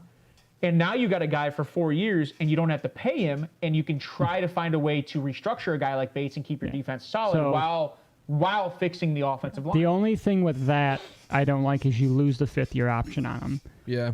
But do you need that if a guy's going to be a stud? Yeah, but you're in the mix for 4 years. Figure it out 4 years down the road. Yeah, I get, but that 5th year can also help. For an offensive lineman? Well, depending on where your team's at, they have their Joe Burrow's going to want to get paid within. I think they're going to. Him and Higgins are going to get a contract this year. Hopefully so you can get Joe Burrow. You got to get to a cheaper Patrick somewhere. Mahomes kind of And contract. Joe Burrow's going to take the Tom Brady. He's going to take the Tom Brady. I hope he route. does. He Joe would be Burrow smart. and I've been Patrick saying Mahomes are that. some of the smartest quarterbacks in the NFL, and they know I can get paid in other ways. And I think Well, Joe Burrow. Patrick Mahomes not so much. He's making like $50 million a year. Yeah, but he's only 160 over 10 mil guaranteed. So a lot of it's all signing bonus. I didn't realize that. A lot Yeah. of it. A But lot of it. you got to remember, Travis Kelce is. I think this is this upcoming year is his last year for his contract. He's coming up on one. But Travis Kelce But he'll take a already friendly, Said, he yeah. already said he'd take a team friendly deal. So that was my only statement about the. We're talking Harrison, right? That was my only statement about Harrison was. Where do you that have? he's You a said solid second round pass guy. blocker. Second round guy. Where do you have him? What's your ranking? What's my ranking on him? Starter. Starter, yeah. Okay. I have him as a backup. Okay, Okay. now explain yourself then. Go ahead. So out of my guys, I have him at 8. I don't hate this guy, right? I didn't dislike his tape, but I mean, like every offensive lineman we're going to talk about, when he gets beat, he holds bad. That is, I agree. There are some guys that coming out of this draft that their go-to is the hold. So something I noticed a lot. I'd rather get beaten. Is his hand slip on initial contact a lot. Yes. So he's not strong. So you know what I noticed? What that's funny is he lost a hand fight, and I watched this dude get tossed like a rag doll. Yeah. Against Kansas State. Against I watched Kansas him against State. Nebraska. I got Kansas State and TCU, right? Kansas State had some good players. So. His feet get heavy. I have a couple cons. He stops his feet and he doesn't move the defender. He gives up the outside. I have a side note that says it happens too much, meaning you were getting beat by TCU and Kansas State guys that aren't Speed even rushers. I mean, you're getting whooped. I mean, the Big 12. He struggles maintaining his blocks. He's patient when he pulls right. I didn't mean to cut you off. No, you're good. His pass pro is good. Usually he keeps his dude in front of him. That's solid. What are you talking about? Turn your mic a little bit. No, not your Where? wheels. Oh. Just turn it. Because you're going off to the left side and you can't hear. What I did like, I noted this because I really like this play. I said he was good in space. I said he pulled for a pitch left, and he just nuked a DB from Kansas State. He smoked this dude so hard it was like Nagasaki.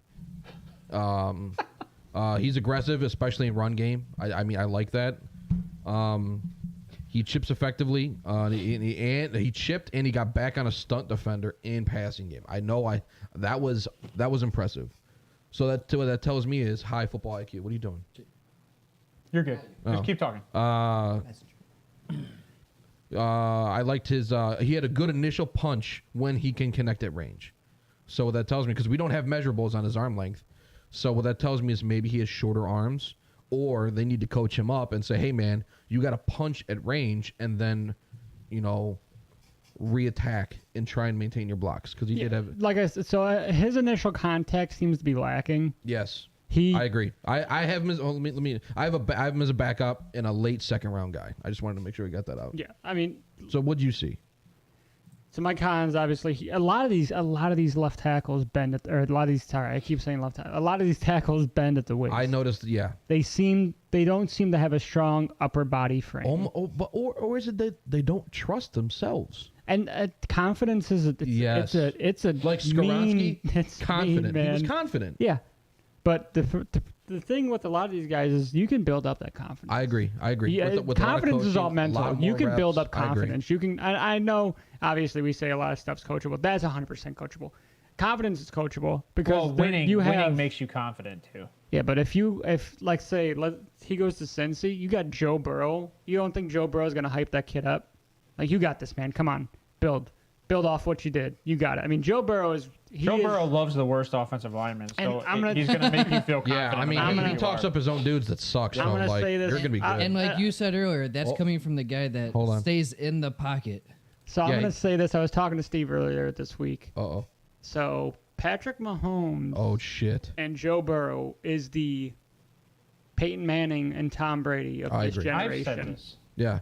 Okay, I'm sorry. I didn't hear you if you did. I made this on the show statement multiple times. When was it? Was I on the show? Yes. Yeah, Patrick Mahomes is Tom Brady. Joe Burrow is Peyton Manning, and I think both those guys will be better than both the historical guys.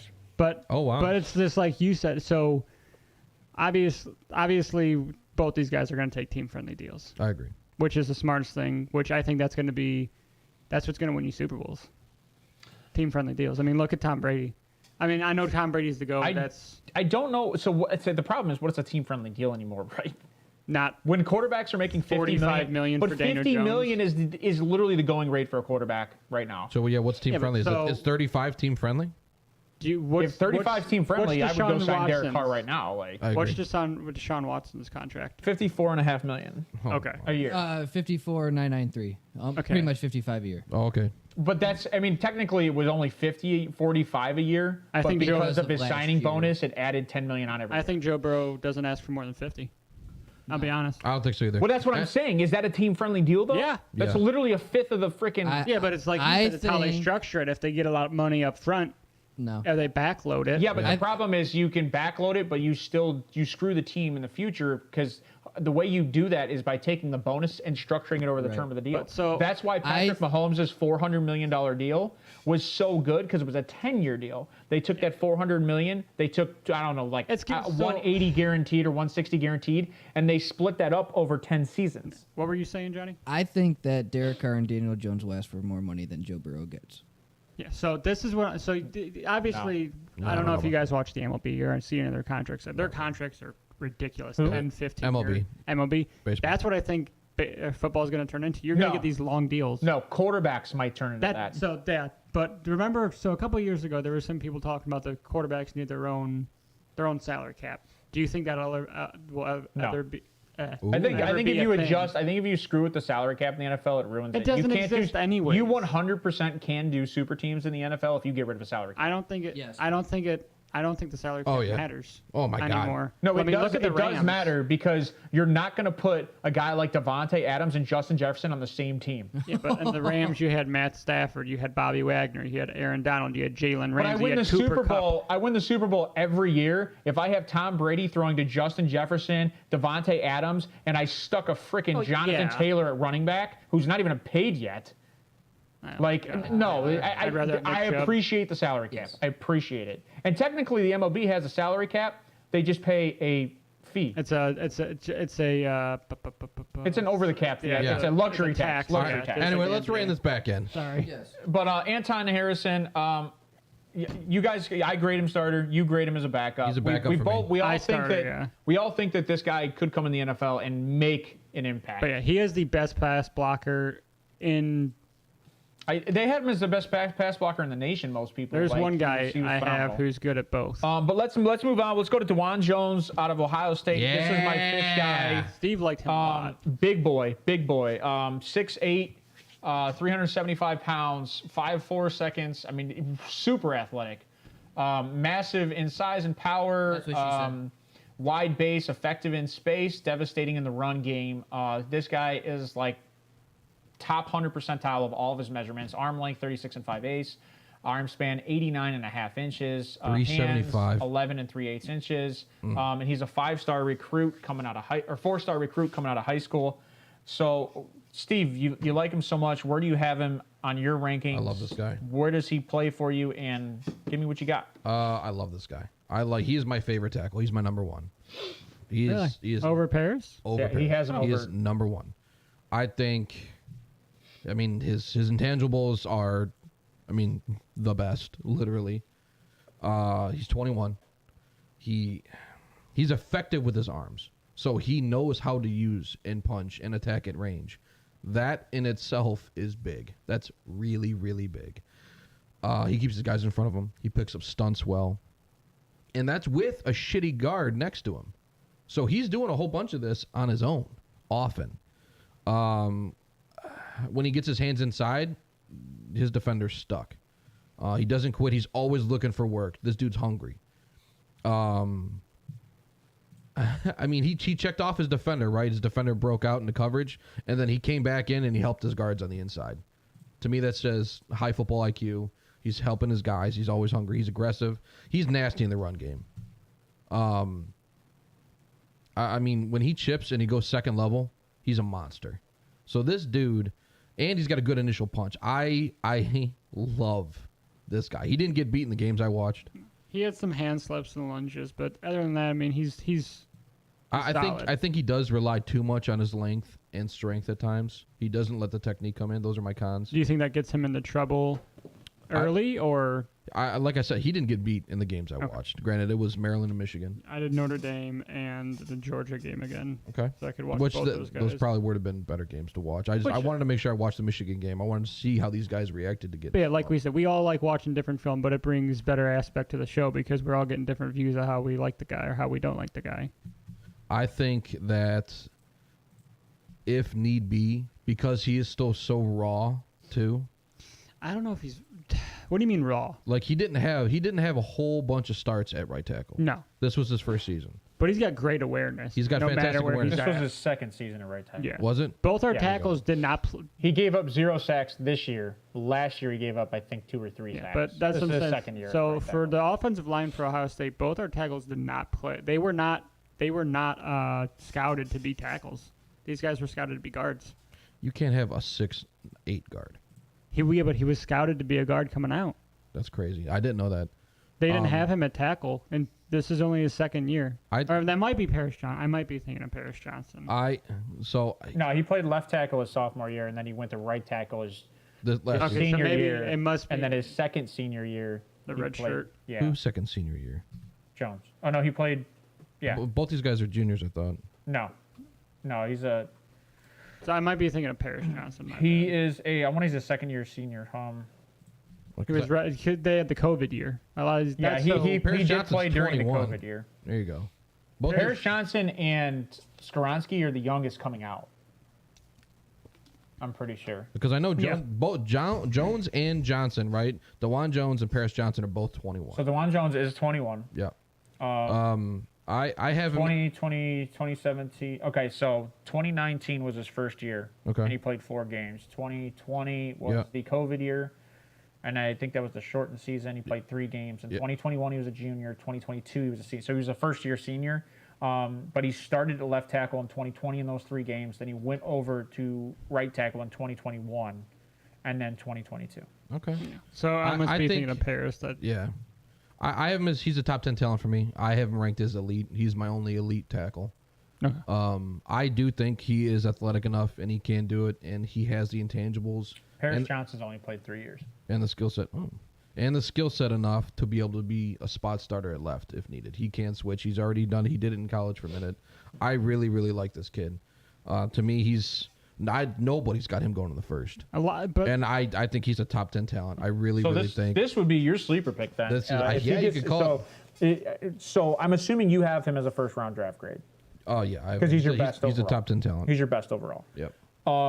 So I think most people have him graded second day, so probably mid to late second to Yeah, early third. Yeah. I think they're missing it, in my opinion. I don't know if they're missing it. I think that there could be an issue because he is a team player. He's not a standout. And I think that's good for most offensive lines being a team player, right? Like you said, he pairs up well with his guards on the right side. Yeah, he helps his guys. But for a guy that went from left tackle to right tackle, he made a good move. Like he it's was good for him, but most people are looking for a left tackle in the first round, not a right tackle. Yeah, but the fact that he did play left tackle. Not good.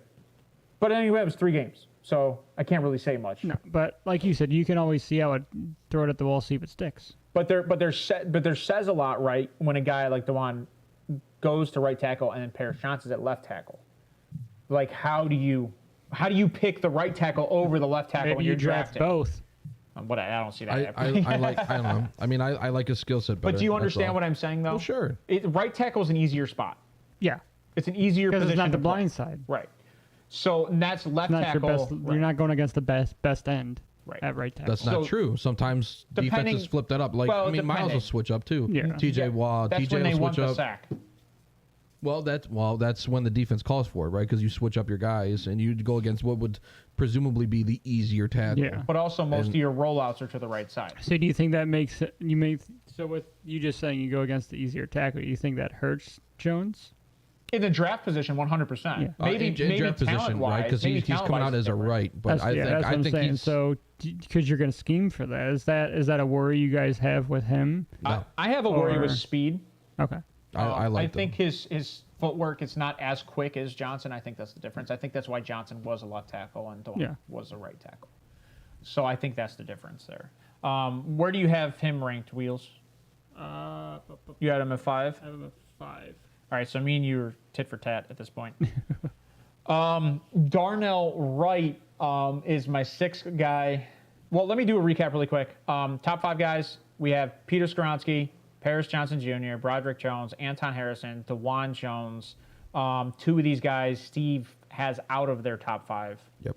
Well, technically one's at 5, right? Which Yeah. One was at 5, one was at 7. actually, Skronsky's 6. I lied. Okay, I so messed he up has my 2 of ranking. his guys out of his top 5. So let's go to 6. I have Darnell Wright at 6.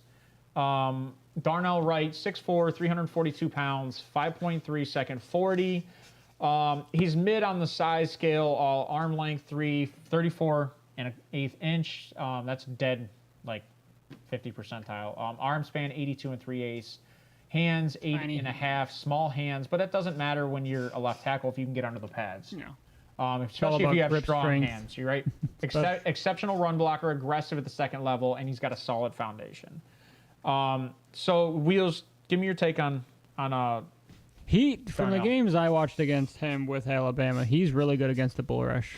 Not so much the speed rush, but I mean just the pure bull rush. He holds his ground. I think he's a good pass protector. Which I mean, there's not, like we said, there's not a lot of these guys that are good at both. His run blocking and him getting to the second level, I think sometimes he can be a little too aggressive, and that gets him into trouble. I mean, so he's unbalanced, I guess I should say, between initial contact and getting to the second level. He's just he's not polished. I don't want to say he's raw, but he's not. So he polished. gets knocked off his line. Yeah, Essentially. So like if he's Exactly. going and his assignment's on the right side and he's trying to pull to the right, yeah, he gets knocked off that line sometimes. Is what you're saying? yes. And I mean, so on Which double, means to me he plays smaller than he is. yeah, but his hands, he's got tiny hands, but he's got good grip strength. Like from the initial contact, he gets in and under those pads, and he holds on for dear life. Like he's just, all right, let's go on a ride. He holds on. No. You're allowed to do that on the inside. I'm It's messing called with driving you. the bus. I'm messing with you. You know, Driving Yeah, the but bus. if a what I'm guy's trying to saying. spin, he can't do it. Yes, you you have to can. let him go. No, you have to let him go. Nope. Not if you got him. If you have strong enough hands, he ain't spinning nowhere. Well, correct. If you can hold I him mean, inside, yeah. So I think where he's not the greatest in measurables, he makes up in just strength. He's a strong guy, and I don't think he shows it. I mean, he's mentally, I think we'll see he's- that at the combine. That's something to look yeah. at the combine. Mentally, I think he should be drafted higher than he is, or prospected higher than he is, because he has the time with Tennessee.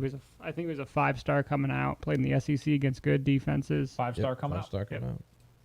All right, so Steve, what do you have? Well, where do you have him drafted? Like, what's your ranking for him? Second round to third round. Yeah, Wow. second round. second round. Okay. What's your ranking? Got him a backup Starter. starter. Okay. I'm gonna stay a starter. I like him. I probably have him actually somewhere around 60. Like I said, ADP is not my thing at all. I have him probably 65 to 75. Okay. So that's early third. Okay. So I have a late first round grade on him, right? So this is me. I think he's a starter. He's I really mid-second. liked him. Huh?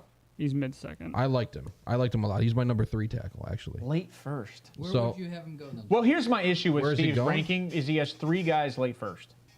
No. I have 2 guys early first. You essentially have three. Skoronski's You have late 3 first. tackles, 4 tackles going in the first round. They're talented. All right. They have talent, right? All right, continue. Sorry. My thing with Wright is watching the Bama game. You can say what you want, but it depends, in my opinion, how you value the skill set of Will Anderson. Because Will Anderson didn't do shit that game, and he went. They were one for they were. That's their And guys. that's one of the games that I watched with Will Anderson that kind of made me second guess on him. Really? Because I looked at him like, well, Will Anderson didn't do shit. So That's what I'm saying. Will Anderson, I don't like. yeah, He's like, so like After Ryan said, watching he's this game- he's a raw guy. Yes. And like I'll die on saying this, but name seems to be a lot coming out of college. It really does. And I think that's where he's gaining a lot of this momentum. Well, is his name in school. His nickname was the Terminator. Yeah. And you go to Bama. I mean, then a lot of these guys are like, "Oh, Bama, he's going to be a stud. Let's draft him." Exactly. And it's not So how does it that- always works out. I don't exactly. think it's going to. So does that speak more to Wright, or does that speak against Will Anderson? I think it's both ways. I think Darnell held his ground, and I think so. Yeah. I think that maybe he's being under graded and Okay. Undervalued. and Yeah, undervalued, yeah. and Will Anderson might be overvalued I think because so. of, again, how often do you think of the SEC and you think of, all right, Tennessee? No, you don't think of Tennessee. You think of Georgia. You think of Bama. Yeah, I mean, agree. Shit, you think of LSU, Auburn before you think Yep. of Tennessee. Tennessee has just been Well, it's been a decade or 2 since Tennessee's Yeah, I mean- been Tennessee. Since Peyton Manning, since '98. Yeah, I mean Tennessee. I like Tennessee. I've watched them. My brothers know I like Tennessee. That's I'm a lifelong Vols I fan. like Hendon Hooker. I mean, it's probably my second. I know you guys Hendon think Hooker's and my you can two. have a second.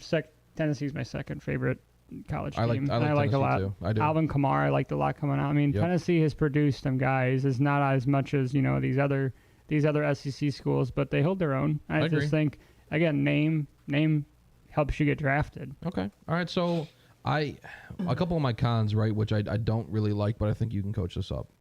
I have he lacked aggression, right? He get flat-footed, which I did see. I'm like, I don't like that. That's not great. I don't want So a do you think single he- do you offensive th- line that gets flat-footed. Do you think he says that's heavy feet or I think it was a like tell that he's gonna get beat? nervousness, and he was like, we're gonna anchor down. I didn't like that, but that can be coached out. And he allowed the defender, he allowed Anderson to get into his pads, which shows little punch, which I don't think he. But he held his ground against. But he held his Anderson. ground. That's why, like, watching that game and watching him go against this dude, I was like, "What the French toast are you Yeah. doing?" So it goes back to what we were saying. Which- Is it more Anderson was he or is it afraid? more? Was he fearful and he wanted to be sure of himself? So lacking confidence. Yeah, but I think you're going to have Because this with then all these guys. They're all young. All these guys are younger. Their confidence is going to be. And you will see a lot of comps and comparisons to all these guys that might be similar because that's part of it, right? Yeah. Right off the bat, like these guys are here to be coached. They're here to be coached to go to the NFL. Yeah. Yep. So confidence is a factor, especially. See, this is the hard part, right? Because being a defensive edge rusher, a lot of it's instinct and aggression. So like you get can angry. teach. There's a lot of teaching there, right? But it's instinct and aggression. And to be an offensive lineman, it's more technique and IQ. You're a fast defensive tackle if you're on the edge. So when you have a habit of getting beat at a young age, it will tear your aggression, tear your ability down a little bit, And and your that's where that confidence. confidence comes Yeah. in. So you got to go up against, and that's why I like when Ohio State plays some shitty teams because it's a build of confidence factor. Yeah, for these it's- you guys. know what's funny? No one's getting past me. No one's getting past me. Then you get out there and you go up against a guy like Will Anderson. You're like, bring it. No one's beat me all season. yeah. Bring it. So now you're in Anderson's head. He's coming at you, and boom, he can't beat you. Yep. And he tries. You've actually, your IQ is screwed up Anderson because now Anderson's, well, I'll beat him on a stomp. They even sent a double team with And he didn't. Anderson, and he Right. didn't get beat off. That's my point. And that's what's crazy is because the fact that he can hold up Anderson and another guy And yeah, that was and great. still I hold saw his that. That was one of his ground highlights. This- is I saw it. insane. But all right, we're This is on why- Darnell. We're on Darnell. yeah. so. This is why I liked Whippler because I watched his tape and I watched what he did against Jalen Carter, and I was like, Carter didn't do anything in that game. I was like, these guys are sleeping on Luke Whippler. Right, but Darnell, what do you have him as? Starter. Do you have him as a starter? Starter. I think he can be coached up a little bit. The hand size might be an actual big issue. He's not catching the ball. What the hell do you care for hand size? As long as he's got strong grip strength, maybe guard. Yeah, grip strength. He's got good grip be a good strength from guard. what I watched. But I He'd be really a solid left guard, I like what I saw from him. especially in the run game. I think he's going to be successful at the next level. Yeah, he's an animal in the run game. I like the pull. He pulls with ease. He's good. He's quick on his feet when moving, right? And I like play to the whistle. I mean, All right. he's a guy. I really like him for an. I mean, bring up draft picks real quick. Well, I will say Late a lot of these first, I mean, guys, maybe a the lot of these Eagles. guys in the top 10, I think what makes them a standout is that they play to the whistle. Yep. When you start getting out of the top 10, you can tell these guys take plays off. Yep. yeah, And that's a huge issue as a tackle in general, right or left. because it shows how much heart you have. Do you have right. the heart to just keep going at it even when you're Speaking tired? of heart, I'm gonna go to my boy. Who's your boy? Number 7, Cody Mauch. This kid started as a trash tight end at McGillicuddy. like 240 pounds. He now is a left tackle, and when you watch him as a left tackle, he pulls phenomenally. He's 7 for you. Yeah. Yes. Okay. Well, he's 7 because there's so much above him. Okay. But this, to me, could be a sleeper. You could get a guy like this, and with the heart and tenacity of him, I think he plays well. So, 305 pounds, 6'6", 4'88", 40. Now, I don't know if that was taken at 240 pounds or if that was taken at 305 pounds, so I'm going to keep an eye on him at the combine. Arm length, 32 1/8, small arms, arm span, 79 3/4, small arm span, hands below average for a lineman. To me, rarely beaten on to the outside, especially in the run. Productive left tackle, effective in space. That's why I like Mauch.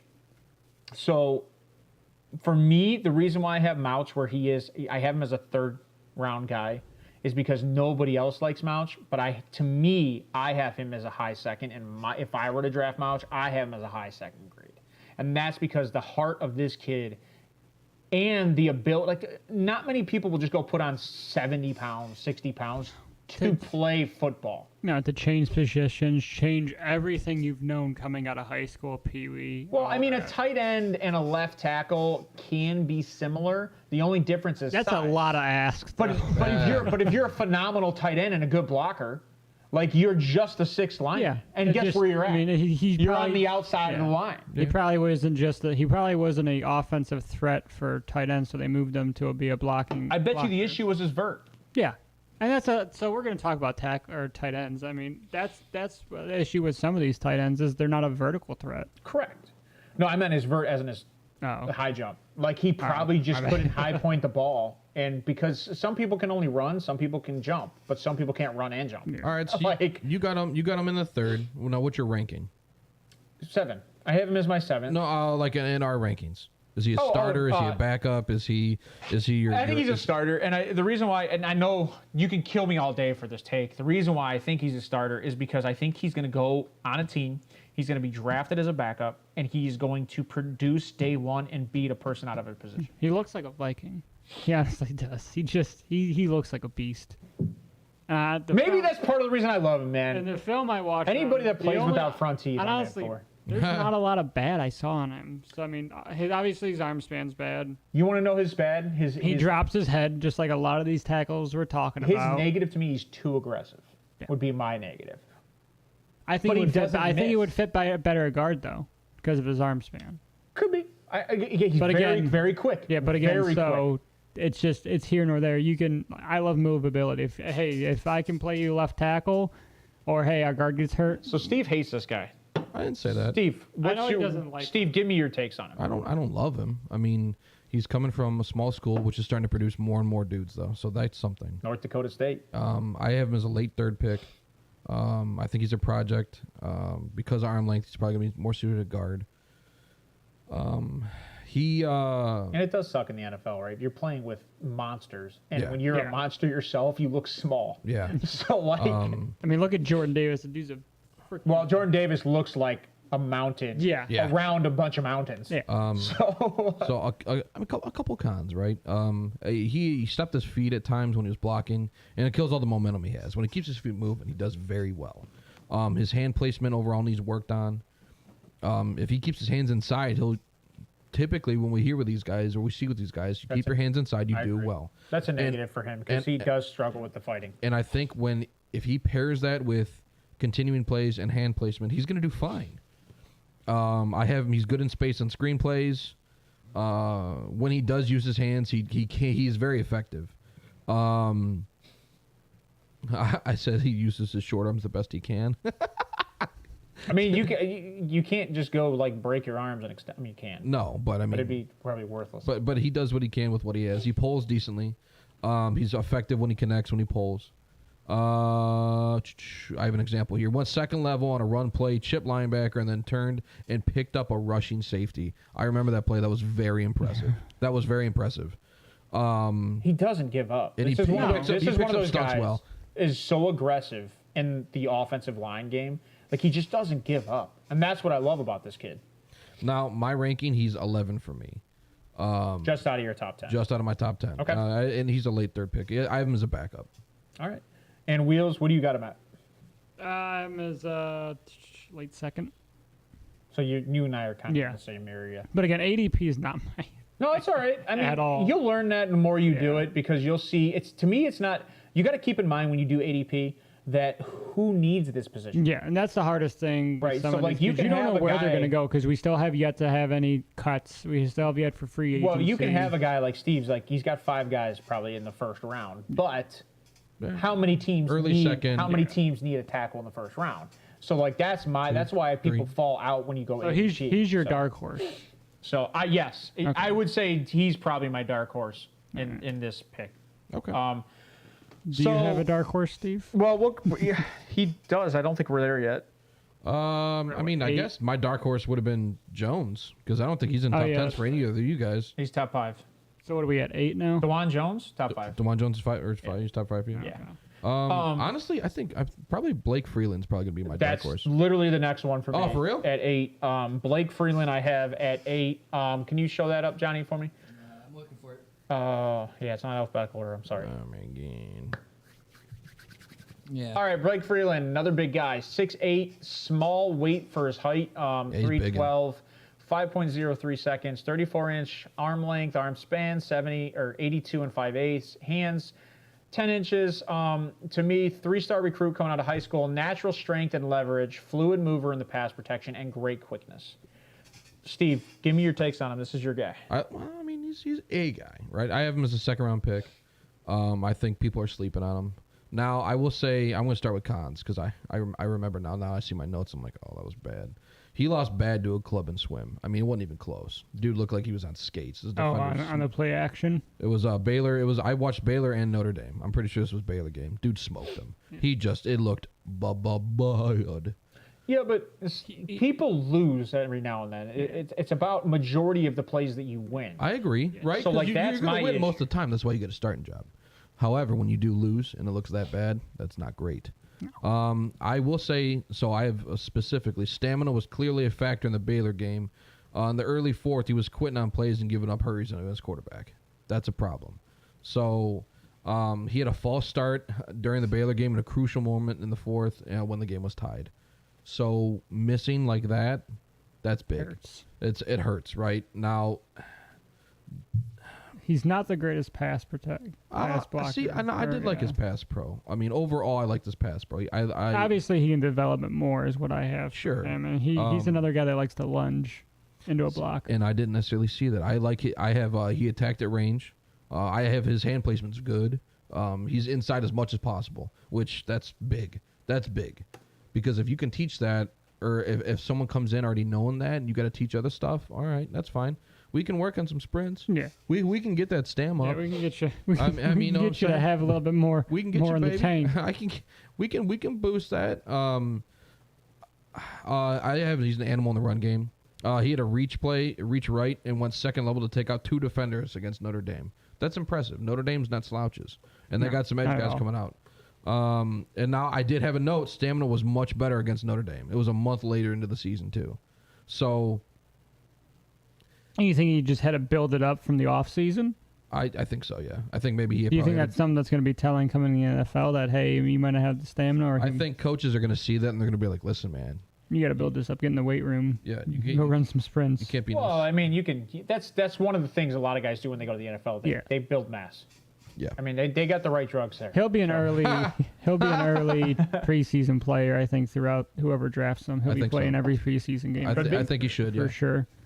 Not Steve. So now I have him as a late 2nd, and I have him graded as a backup. Wheels, where do you have him at? I have him early 3rd. Right. That's probably and he's probably. I mean, he's number 5. Yeah, for me he's too. fringe starter backup. He's your 5. He's my 5. Yeah, he's on the fringe as starter backup. He's just because where I have him drafted in ADP, he's right. Depending, I think he can overtake a guy on the right team.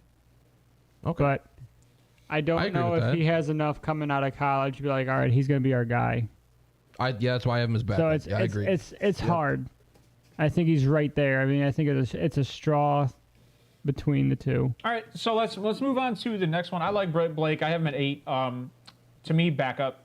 I don't think he's ready to start. Do you know where do you think he's getting drafted? Me? Late 3rd. Okay. Mid to late 3rd. Okay.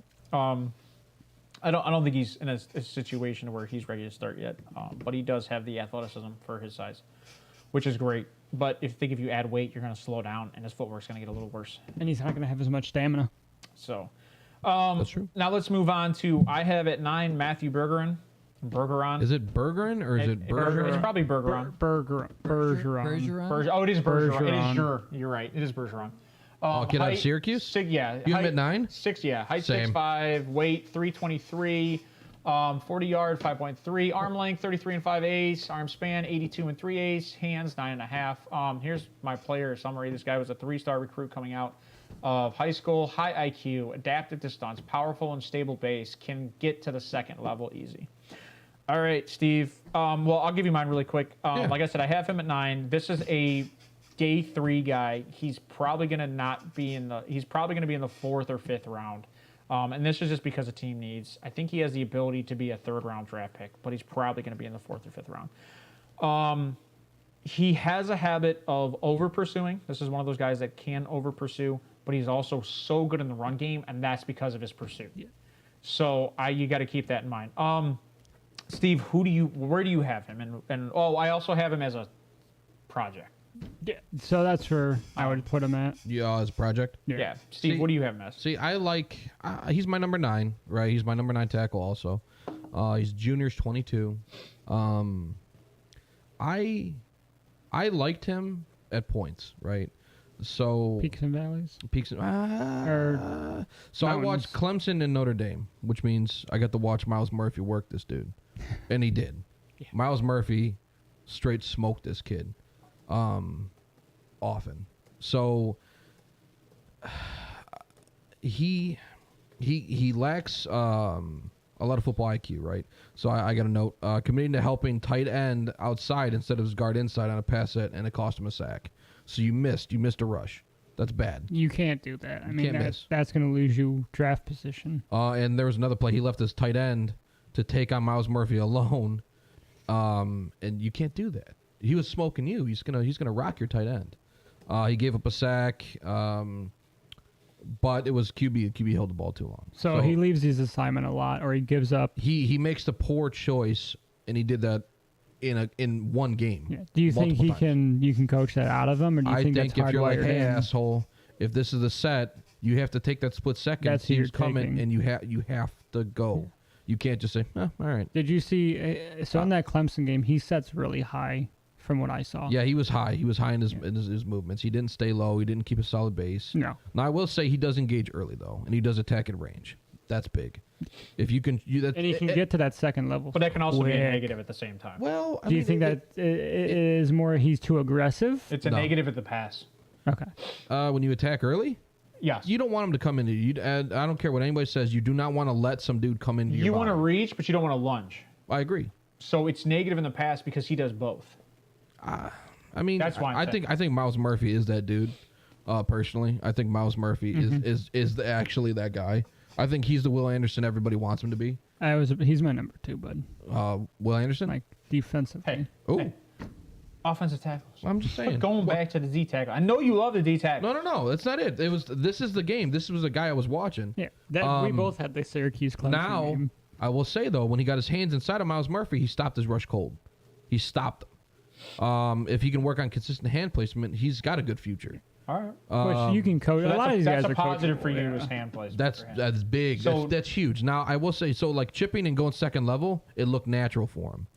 Because he's an aggressor. Like he's really aggressive at the punch. And he- Reach and he runs are likes to- positive. Did you say reach arounds? No, reach runs. I heard reach I around. swear to God, I thought I heard reach arounds. Now I watched him pick up a late blitz. Well, I mean he held his own against Isaiah Foskey from Notre Dame for the most part. That's big. He's going to be Foskey's going to be a solid pick.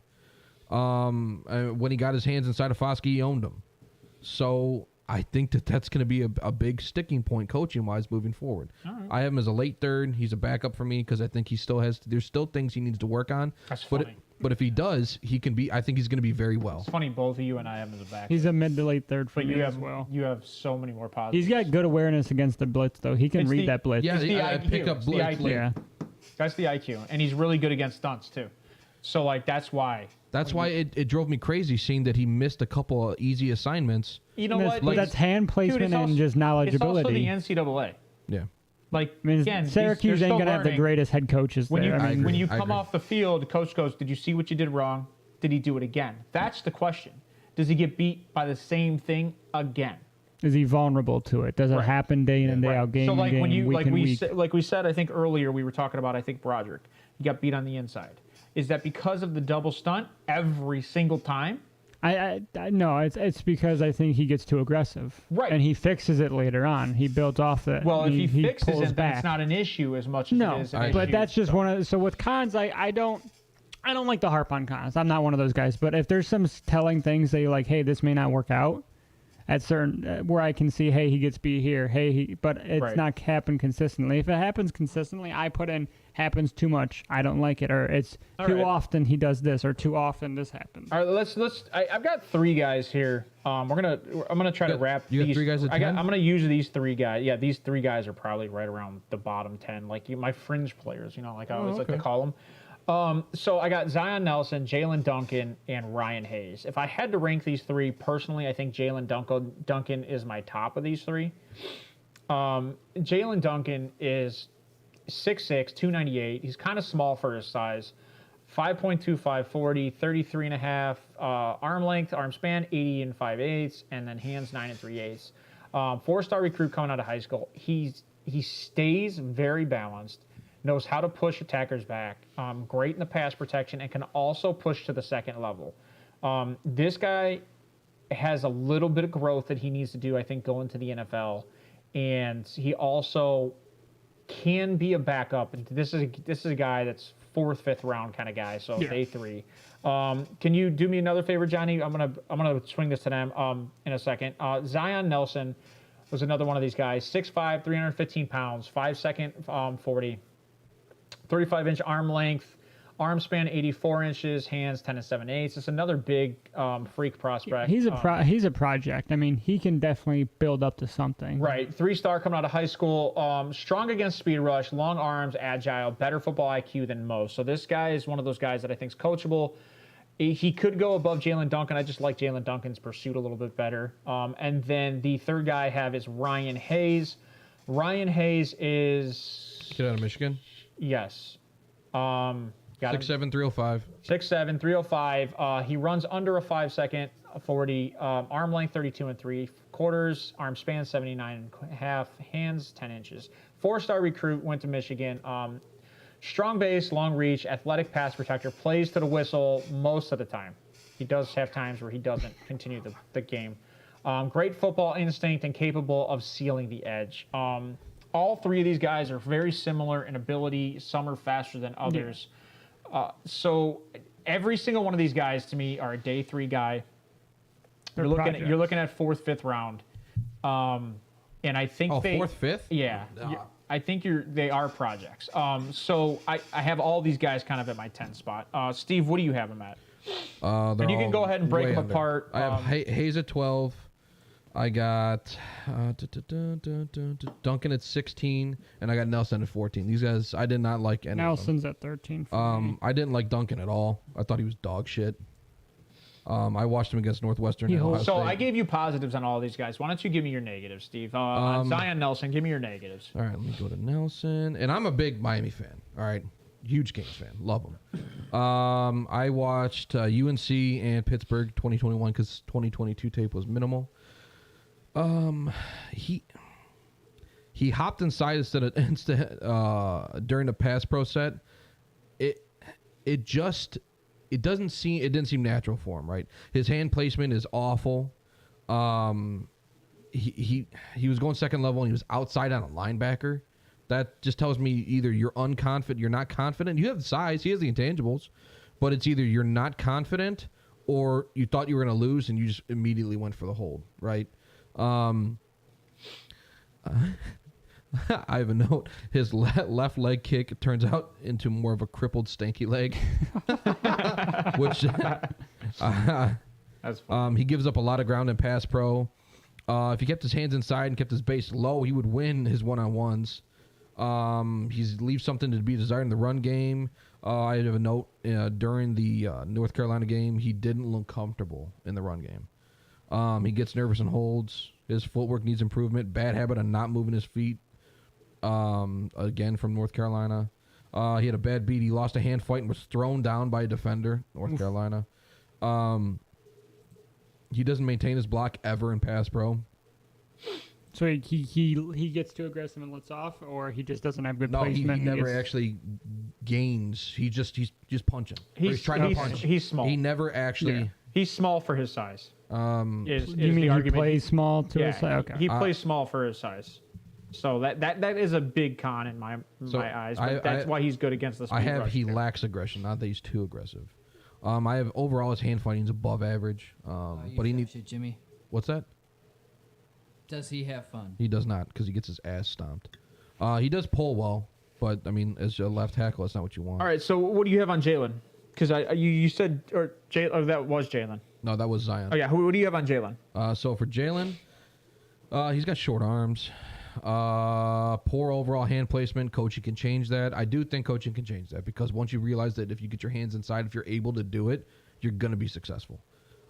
He lacks overall aggression. When he plays, when the play gets away from him, he stops. He gives up. I didn't like that at all. That's bad. That's bad to me. He did have a lot of plays where it kind of reminds me of Jedrick. He just had a lot of plays that he gave up. Yeah, it left a bad taste in my Doesn't mouth. play through. Yeah. He gives up a lot of ground and pass pro. I don't like that. He doesn't help his guard, or he doesn't realize his guard needs help, which tells me it's low football IQ. And I mean, when he played superior talent, which he does all the time because he's in Maryland, he gets beat easy and he just holds. All right. What about Ryan Hayes? Now for Ryan Hayes, let me find him. Here we go. Short arms, 22-year-old senior. I had slow agility, holds when beaten, slow getting outside to counter a speed rush, gives up ground and pass pro, hand placement goes out the window when surprised by defender moves. Cannot keep up with Ohio State edge defensive end players at all. He wasn't fast enough to be effective against an edge D end on a reach play left. So I mean, That's funny because I have him. He can seal the edge, but I don't. I think it depends on the rush.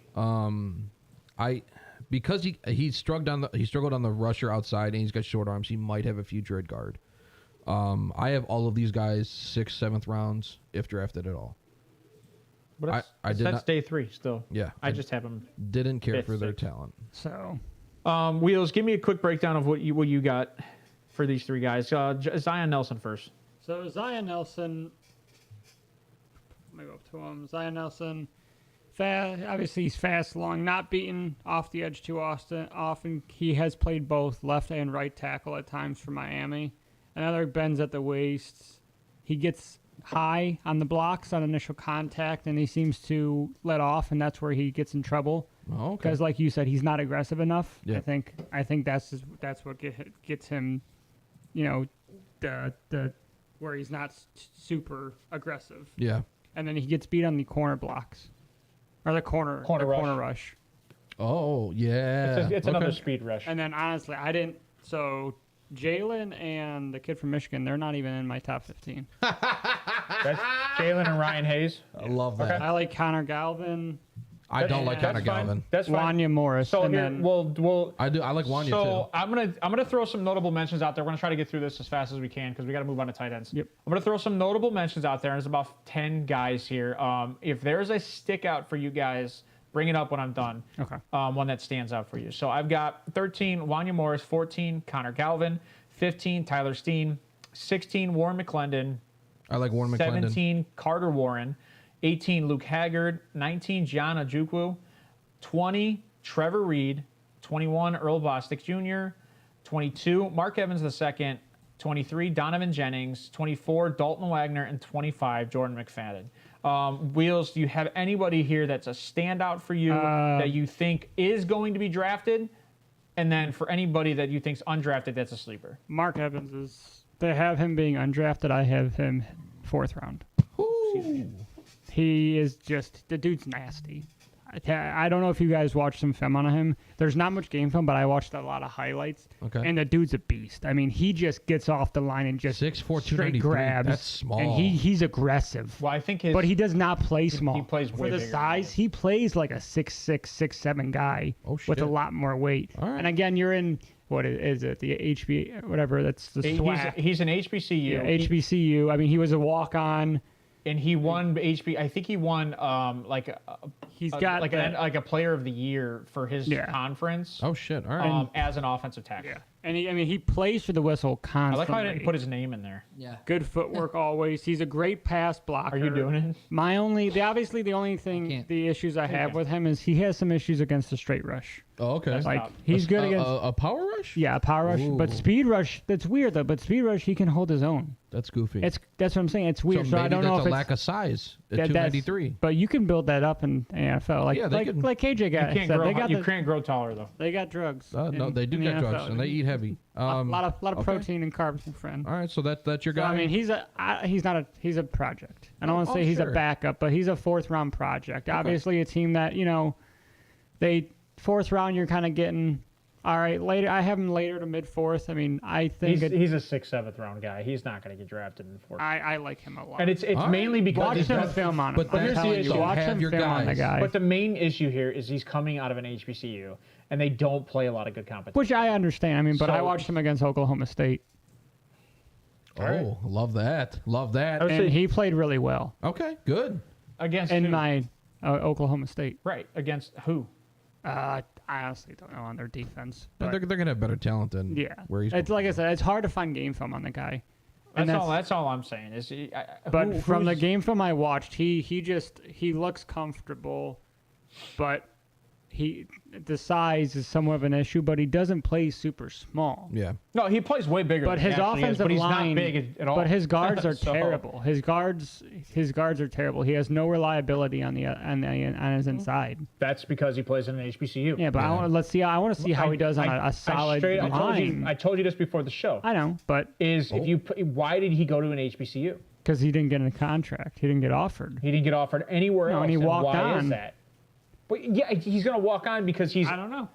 I mean, I again, don't know. there's not much I saw that I didn't like. against I him. He's love a the kid prospect. because I love his football. tenacity. Yeah, thank you. That's a great word. I love his football tenacity. It's a guy that goes out there and plays football to play football. Yeah, okay. He's got the very good at heart. what he does. Yep. But So, I mean, I like him a lot. Steve, and you said you had one guy in that group. So that you really I liked. like Warren McClendon. He's actually fourth for me.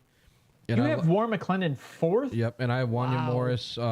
He's 10 for me. How do you have, dude? There's no way Warren McClendon is above Mouch. Come on, I must kick you in the Above shit. Mouch? Yeah, he played at Georgia. He actually played talent. Yeah. Oh, okay. Mouch played fucking air. All right. So 6'4", 290, 5'2", 640. Arm length 34 inches, which is average. Arm span 80 and 5/8. Hands 10 inches. For me, I have precise handwork, strong against the bull rush, has a solid foundation with the ability to win leverage battles. Another solid pass protector. Yeah. Is that what the positives are that you have too? No, I have some other stuff. What's your other positive So on it? like his hand placement can be an issue. Right, let's go with cons. Right, his hand placement can be an issue. That can be coached up. It should be coached up. It's funny because I have precise handwork. Well, and that's why I said can be an issue. Now I watched Tennessee and Missouri from this year. He didn't have control of his defender. Was susceptible to spin move, and his guy ended up making the play. That was bad. He holds when he's beat. all these guys do. Well, all of these guys outside of the top 10, I think, have an issue of holding when they're beat. Yeah. Instead of continuing the play and going after the guy, they'd rather hold the guy, and I think that's an issue, and I Yeah. think that's why they're out of the top 10 personally. He gave up 2 sacks his entire time at Georgia, right? And that was his sophomore year. That was his first year as a starter. And once he left it right. He's right. Right tackle. He turns his guy well in the run game. That's good. That's big. Plays to the whistle. He attacks early. When he attacks early, he's successful. He's aggressive in the run game. Good footwork. Gets second level with ease, and he moves well when pulling. I like that as a right tackle, big time. Right? That's your run side. Yeah. That's historically That's- old school football. That's what your it is. stretch And if side. that's your guy, RPO side. that's the Yeah. guy you're drafting to be your right tackle. I love it. I love that. You pick. always have. I mean, like you said, always is the better run blocker at tackle. You're going to put at right. Yeah. The better pass blocker is going to be left. Yeah, I think he's going to be a starter. I also think he's going to be a late. Why do you second think the tight end's always set up on the right side? round. There you go. He's going to be a late second round. pick. So, okay. Early No. Okay. That's where you have him graded. That's not where he's not going to get. Like, you guys are crazy. Why? He's not going to be picked there. Why? It's crazy. Why? It's crazy. Why is that crazy? Because everybody else that's going to go before him, it's a defensive draft. Okay, that's where he's graded. That's where you have him graded. Yeah, that's the point of this. I agree, but it's crazy. I like I said, I like Mark Evans. I know you have him late, but I can see him 4th, 5th. Well, again, Mark Evans, it's the HBCU thing. It's not enough, like you said, there's not a lot of scouts going out there. There's not a lot going on in that area. But if a team sees what they like, and he's going to be at the combine, and his believe college he's sounds gonna- like a high school. I can't remember the name of Arkansas I mean, Pine we're Bluff. about to Yeah, talk. We're about to talk Arkansas about Pine Bluff. some small name guys and tight ends too. Yeah, but right? that's what I like. I like talking Another about few these guys guys. that are out there that Draft Buzz has on their rankings: Dante Bull, Nick Saldiveri, Dylan Wenham, Asim Richards, Cooper Hodgenstank, Ain't no Hodgins stank. Hodgins, Jordan Reed, and Jarrett Horst. So aka nobody. Yeah. actually, I have Jordan Reed. I might have wrote his name down twice. Right. Do you Oh, no, I want? have Trevor Reed and Jordan Do Reed. you want to do tight ends? So what we're gonna do really quick, we're gonna do a quick breakdown of the top 10 that we had here really quick. Okay.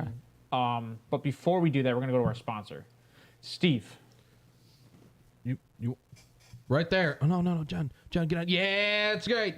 That's right. Custom hoodies, custom hoodie action. We do it. Yes, it gifts. Guessix Gifts. There you go. After Dolan's. I mean, You know how many it's like compliments I had on this shirt last year? It was hilarious. I was walking around There the you go. grocery store So- twice in one day.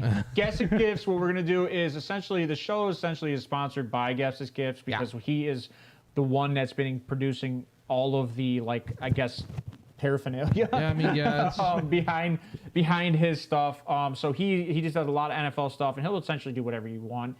So if you do want anything, please put it in the chat, and we will try to get out to you, and we will make sure that we will find a way to get you a hoodie or a shirt. Or you said you do mugs? Are you working on that? I can, but that's a little ways off. All right, Little so ways off, he's boys getting and there, girls. but the goal is to eventually get out there. So if you guys ever want anything, and we'll try to stay on him because he does make the stuff. I do. I it's just I good don't have quality, the time for to do sure. it. What sucks, between this and actual work and stuff, it's hard. It's hard to do it, but you reach out to me and we'll make something happen. All right, so our top 10 tackles we have, I'm going to say as a group, I understand you guys might not agree with this, but I'll go with your 10 is Marvin because you like him. And who was your 10? My 10th tackle, Yeah. was Morris. Wanya. Okay, so I'll move Wanya Morris up. All right, so I'll put Paris Johnson here too because I think we all agree that Skoronski's probably worse than Johnson. So we'll put 1, Paris Johnson Jr., 2, Peter Skoronski, and the reason he's there is because of his size. 3, Broderick Jones, really aggressive in the pass, or really good pass blocker. Yeah. AKA Bro Derek. Bro, Derek. 4, Derek. Anton Harrison. Can you try to keep up with me? There you go. Right. Anton Harrison. And 5, we will also have DeJuan Jones. Oh, there he And is. DeJuan Jones, massive in size, power, wide base, effective in space. Love him. 6, Darnell Wright. There he is. We have here exceptional in the run block, aggressive in the second level, solid base. 7, Cody Mauch.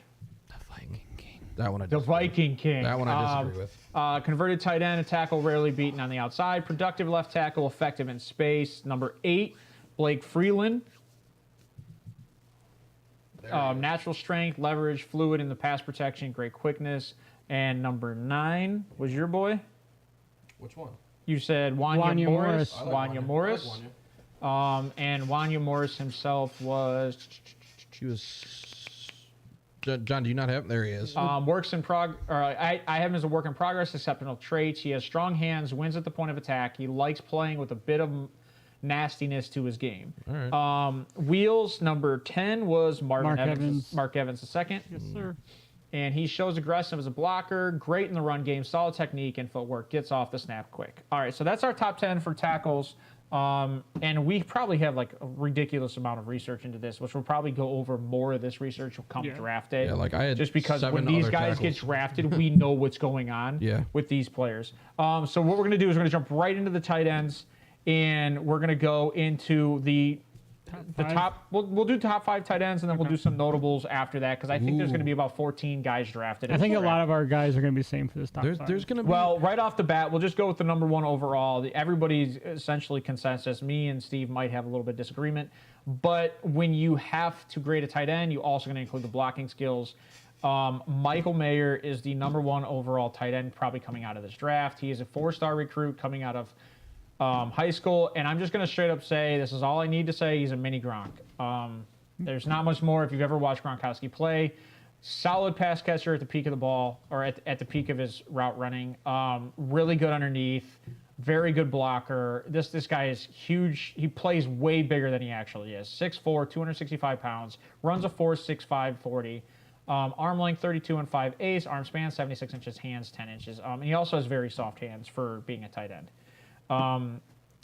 Steve, give me your number one. And I like Kincaid more. Okay. Okay, so I like Dalton Kincaid out of Utah more. It is slight. It is very, very 1A, 1B. It is 1A, 1A, 1B. I think the for me. difference is they're so- both good at blocking, right? But one's better. I see. I think Dalton Kincaid is very good at blocking too. Now, I would say, depending on what, like a GM, right? The big tell here is the difference in age.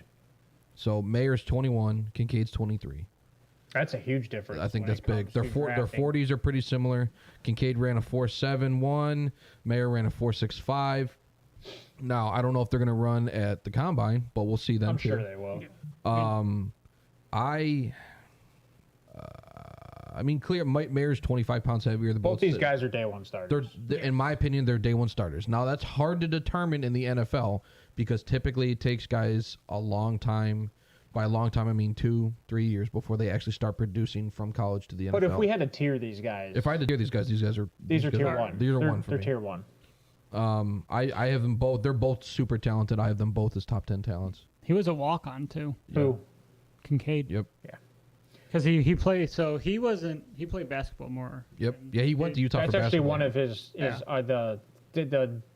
The negatives to him was his focus wasn't football. Yep. Yeah. It was everything else. I don't have any. Didn't he do cons. like skiing or something stupid like that? too? Basketball. Yeah, it was. Yeah, it was, well, There it was basketball. another There was tight something else, end yeah. that did basketball, and he Well, didn't all play. tight ends do basketball. Well, I mean, Antonio Gates. Jimmy Graham. A lot of one them of do. the Yep. best. Yep. Antonio Gates. The only con I have one con between the two of these guys, and that's for Kincaid, and it says he's lightweight. He's lightweight at 240. That's it. Average size. I don't have any cons for these guys. They are super, super good. So the only kind of con I have for Dalton Kincaid, because he's my number one too, is he plays in the slot. So I feel like he plays more as a wide receiver, kind of like he Kyle plays Pitts. in line. Yeah, if you bring up my So- overlay, go ahead, bring up my overlay. And I don't think he's anywhere near as talented as Kyle Pitts.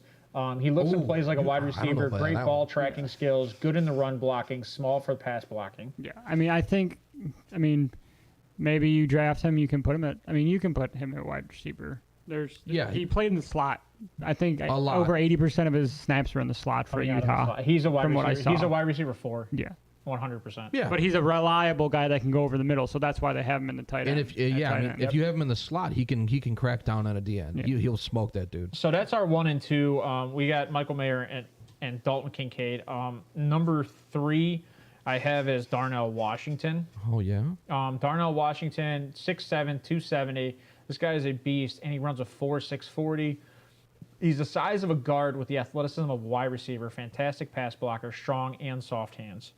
When I watched a little bit of film on him, I think the only issue is they didn't utilize their tight end, but he is dangerous in the red zone. What do you have for him, Steve? I didn't care for him, honestly. Yes, he has good size, right? His 40 time's stupid, which is funny because He's the biggest guy and just small. Yeah, he's Quick as big, 40. but his initial burst off the line is dog shit. he doesn't have So the it's- speed off the line. And No. we'll see that. That might change come Combine. combine. Yeah, he's gonna have to drop, some weight. But No, he might have to just drop his hips because a lot of guys have a hard time dropping their hips coming off the line, especially tight ends. he, I had a That's how couple. you get a burst. I had a couple. Yeah, well, I had a couple cons. He doesn't finish plays. His initial burst off the line's bad, and he can't separate. No, that's He does not have vertical threat at all. No. I don't think a lot of these guys can separate. To be honest, I think Mayer and Kincaid 100% can. Actually, there's other guys. Mayer cannot separate. Yeah, that's not true. If you look at Mayer's film, did. he's very good at catching around corners and safeties and He linebackers. finds the hole. He He can separate. finds where the ball's at.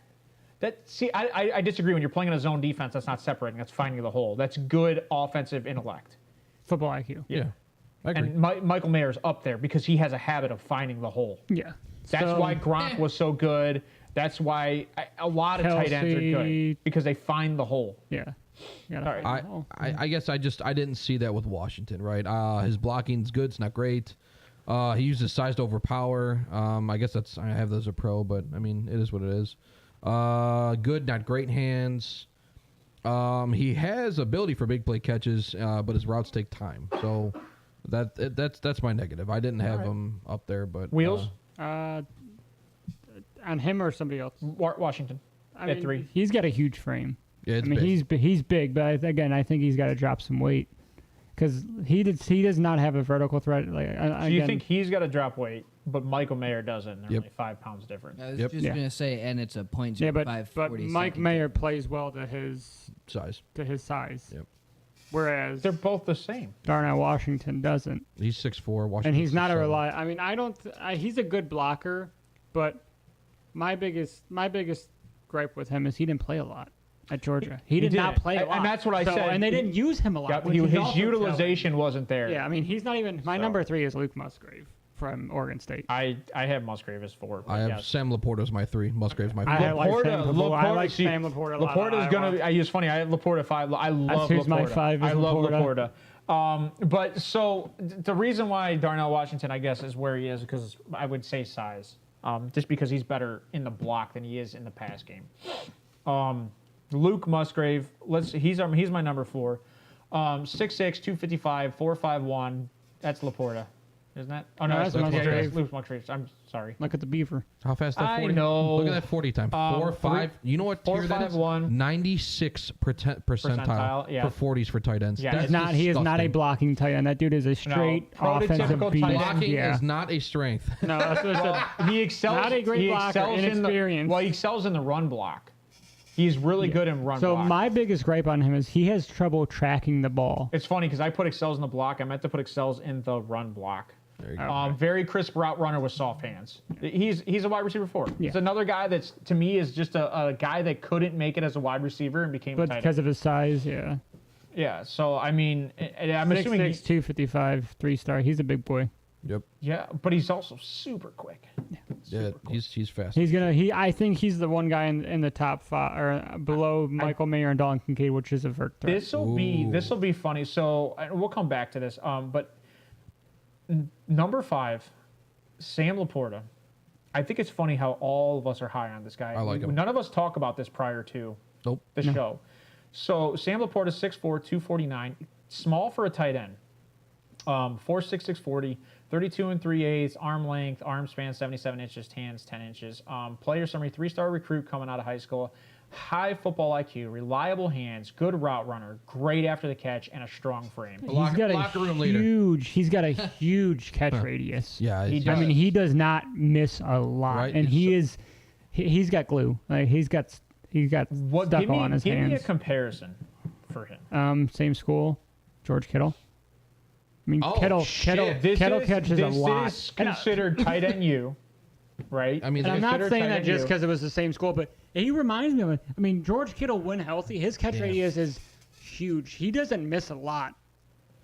I mean, and damn. that is. I And mean, George- it's I funny. mean- A lot of people don't think he's as good as Kittle. I think so. You know what's That's funny? why I mean, You that's say what I would Kittle, have to right? Comp to, yeah. What's funny is you don't realize I how think Goddard. often Kittle plays in line. He lines up. He puts his hand in the dirt, and he does. He did a lot. This dude does that a lot. He doesn't split out too much. I never noticed Travis that. Well, that's watching because him, of the honestly. school. I didn't notice that with George Kittle. Just enjoy watching him. Yeah, and that's- he's likable, man. Yeah, and he I don't know is. why. And, he watching like this dude, watching his tape. He's a 22-year-old senior.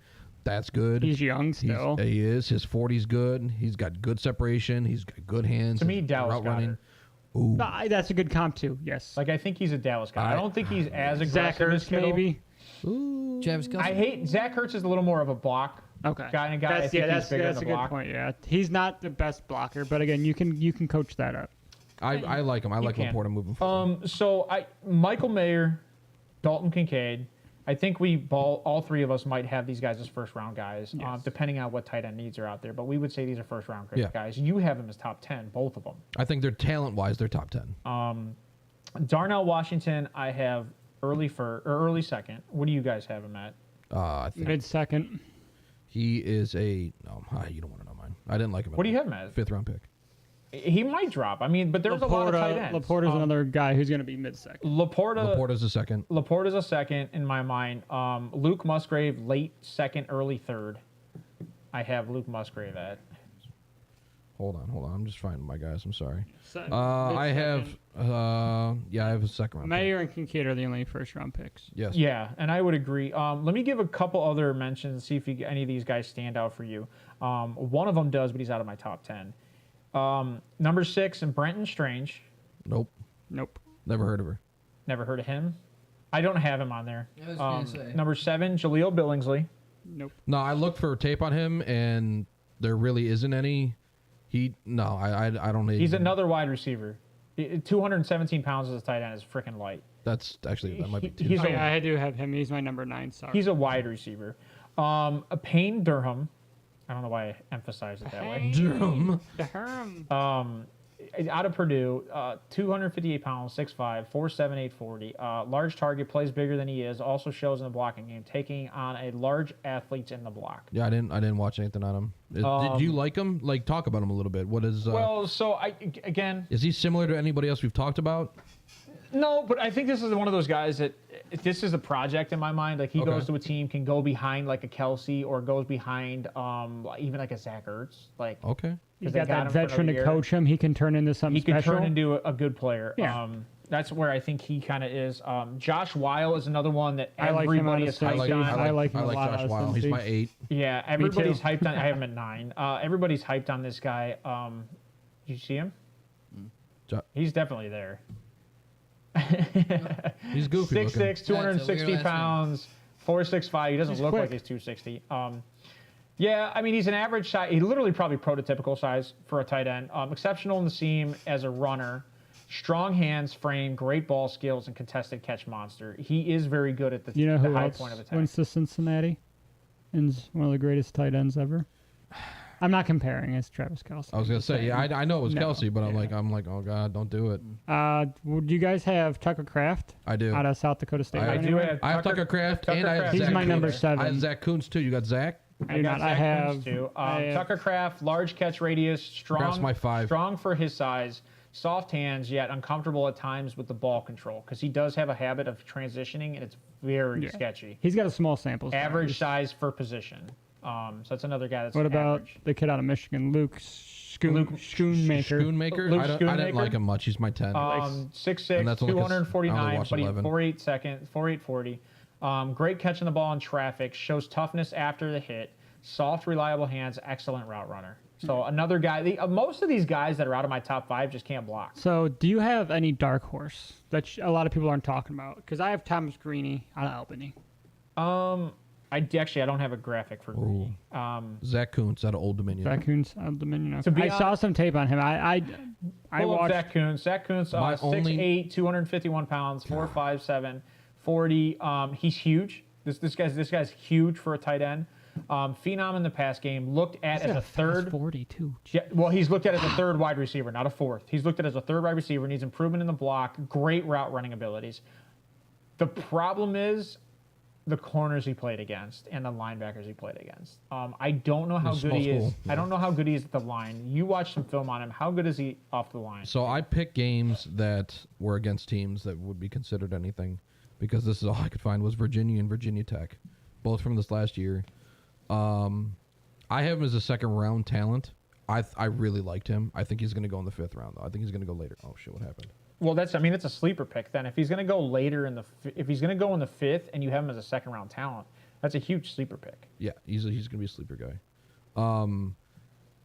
His intangibles are disgusting. He's high echelon on all of them. He has good separation off the line. He's got a good swim to get past defenders. He's got a good burst out of his stance, good separation, great hands. He was their go-to guy on 3rd down, so they trusted him. He is trustworthy. I liked his blocking. I saw time and again he turned his man to give an edge for his running back, so he set that edge and he opened that hole, if you will. My only con for him was the small school, the Old Dominion. And that's on.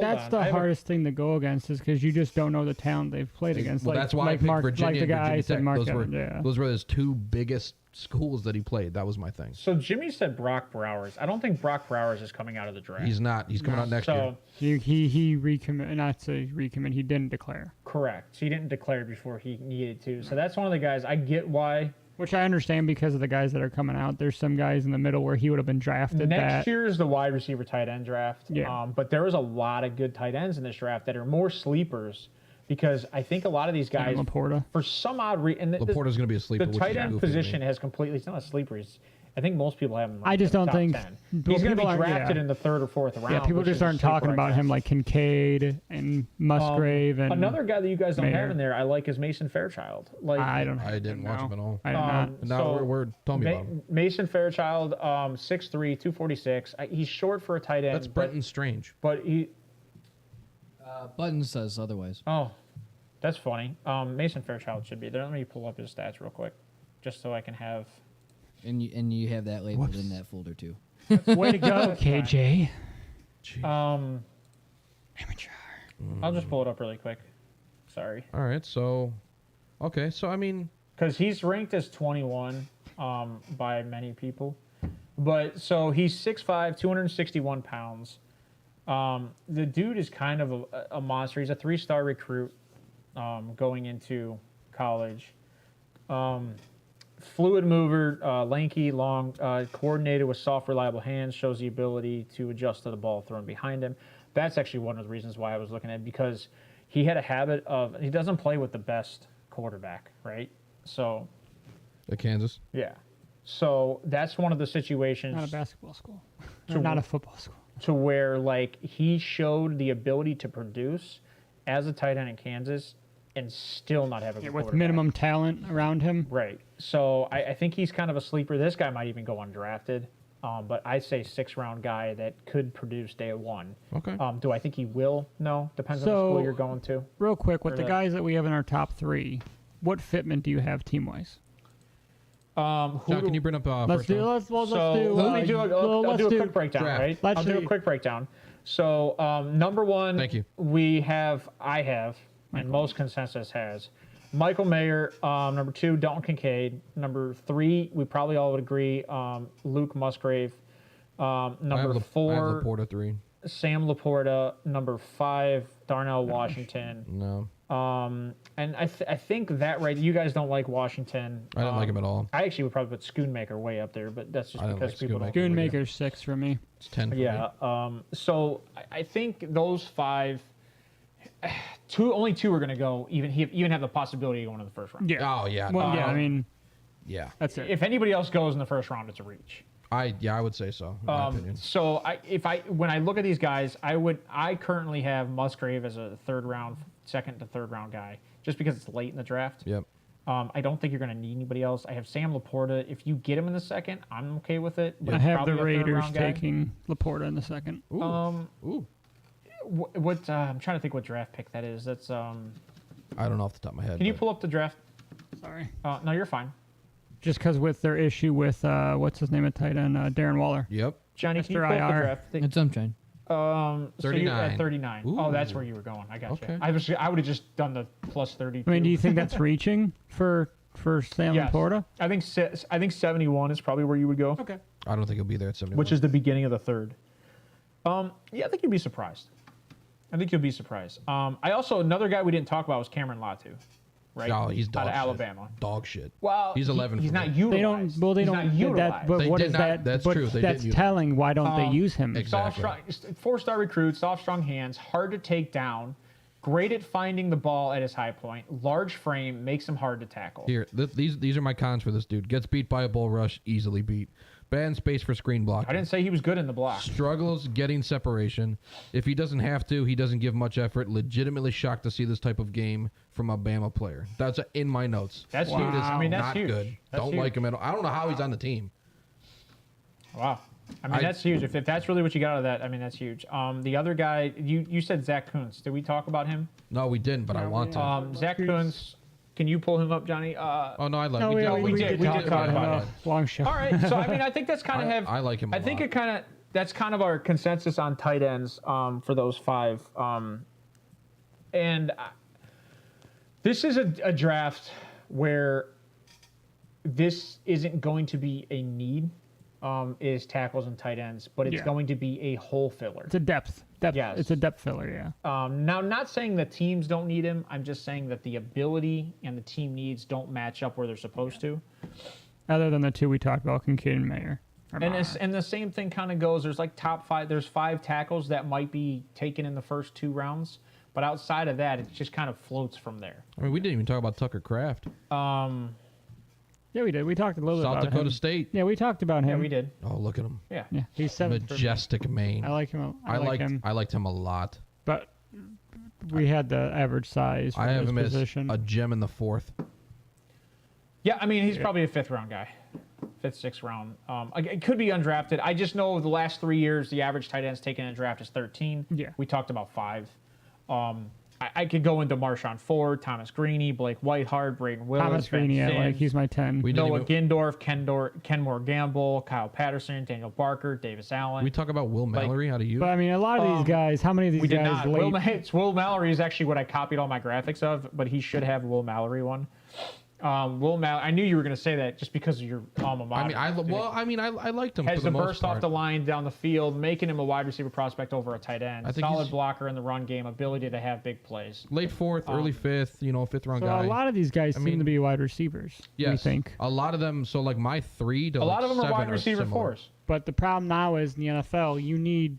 It seems like you want a guy that's good in both. You want a good passer, pass. You want a need a guy good. that You can want a block. good. I think guy Depends on the offensively. offense they go to, like a Gesicki. Well, I think Yeah. to That's a excel good or comp. be a it. standout, you have to be a wide receiver that can block, That's not what I'm a saying. blocker that can catch. Yeah. And the funny part is the greatest. That's my Kincaid copy. The greatest are blockers that can catch, not the other way around. It's like when you look at a Kelsey, he can block, but he excels in the Excels in the catching catch. game. Yeah. He's good enough to Gronkowski- stay on the field to block. Gronkowski can block, but he excels in the passing game. Kittle can block, but excels in the passing game. These aren't receivers. No. These are guys that can block but have phenomenal hands Yep. and And are that's. great in the I mean, passing that's game. what some of these guys have, and the others don't. And every single tight end that excels is phenomenal in traffic. And that's where I Contested think it catch, comes yeah. down to is, are these guys good? No, across the middle. Just across the middle in general. Yeah. Can they take a hit Like without Laporta. dropping the Laporta is ball? going to take a hit. I mean, he played Big Ten. He took some hits. That's why I Yeah, love he did. Laporta. I Because like him a lot. That's why he's my 3. Laporta to me, and I don't know if it's a color thing with like the team, but Keith Miller. Like I love Laporta as a Heath Bless you. Miller kind of guy because he's consistent against every attack. Heath Miller. Heath Miller. Heath Miller. I thought you Oh, said from Keith, the and you threw me Steelers? off. I Yeah, was like, who the okay, fuck? yeah. Heath Miller I thought you is said kind Keith, of what he yeah. reminds me of. He's not as big as Heath Miller, but he plays as big as Heath Miller. Yeah, he does. He And when I does. was watching him, it's like I keyed in, I was like Keith Miller. But I don't know if that's because of the color of the jersey or because take him out of the jersey. Do I think the same thing? I mean, you know it's what I probably mean? the Like, same thing with okay. the comp for Kittle. I mean, but like you said, Dalton Schultz. I know Dallas Goedert's probably a better comp for him. I like Dallas Goedert just because when I was watching him play, that's kind of what I felt like was a Dallas Goedert. I think that's it for this show. Do you guys have anything else that you want to talk about today? Anything that's off the head? Like we said, we're talking about offensive tackles. So go through the breakdown again for the top 5. So our top 5 for tight ends, we have Michael Mayer, Dalton Kincaid, Luke Musgrave. You guys didn't have this one. Darnell Sam. Washington. I do not have him. Sam Laporta was our 4.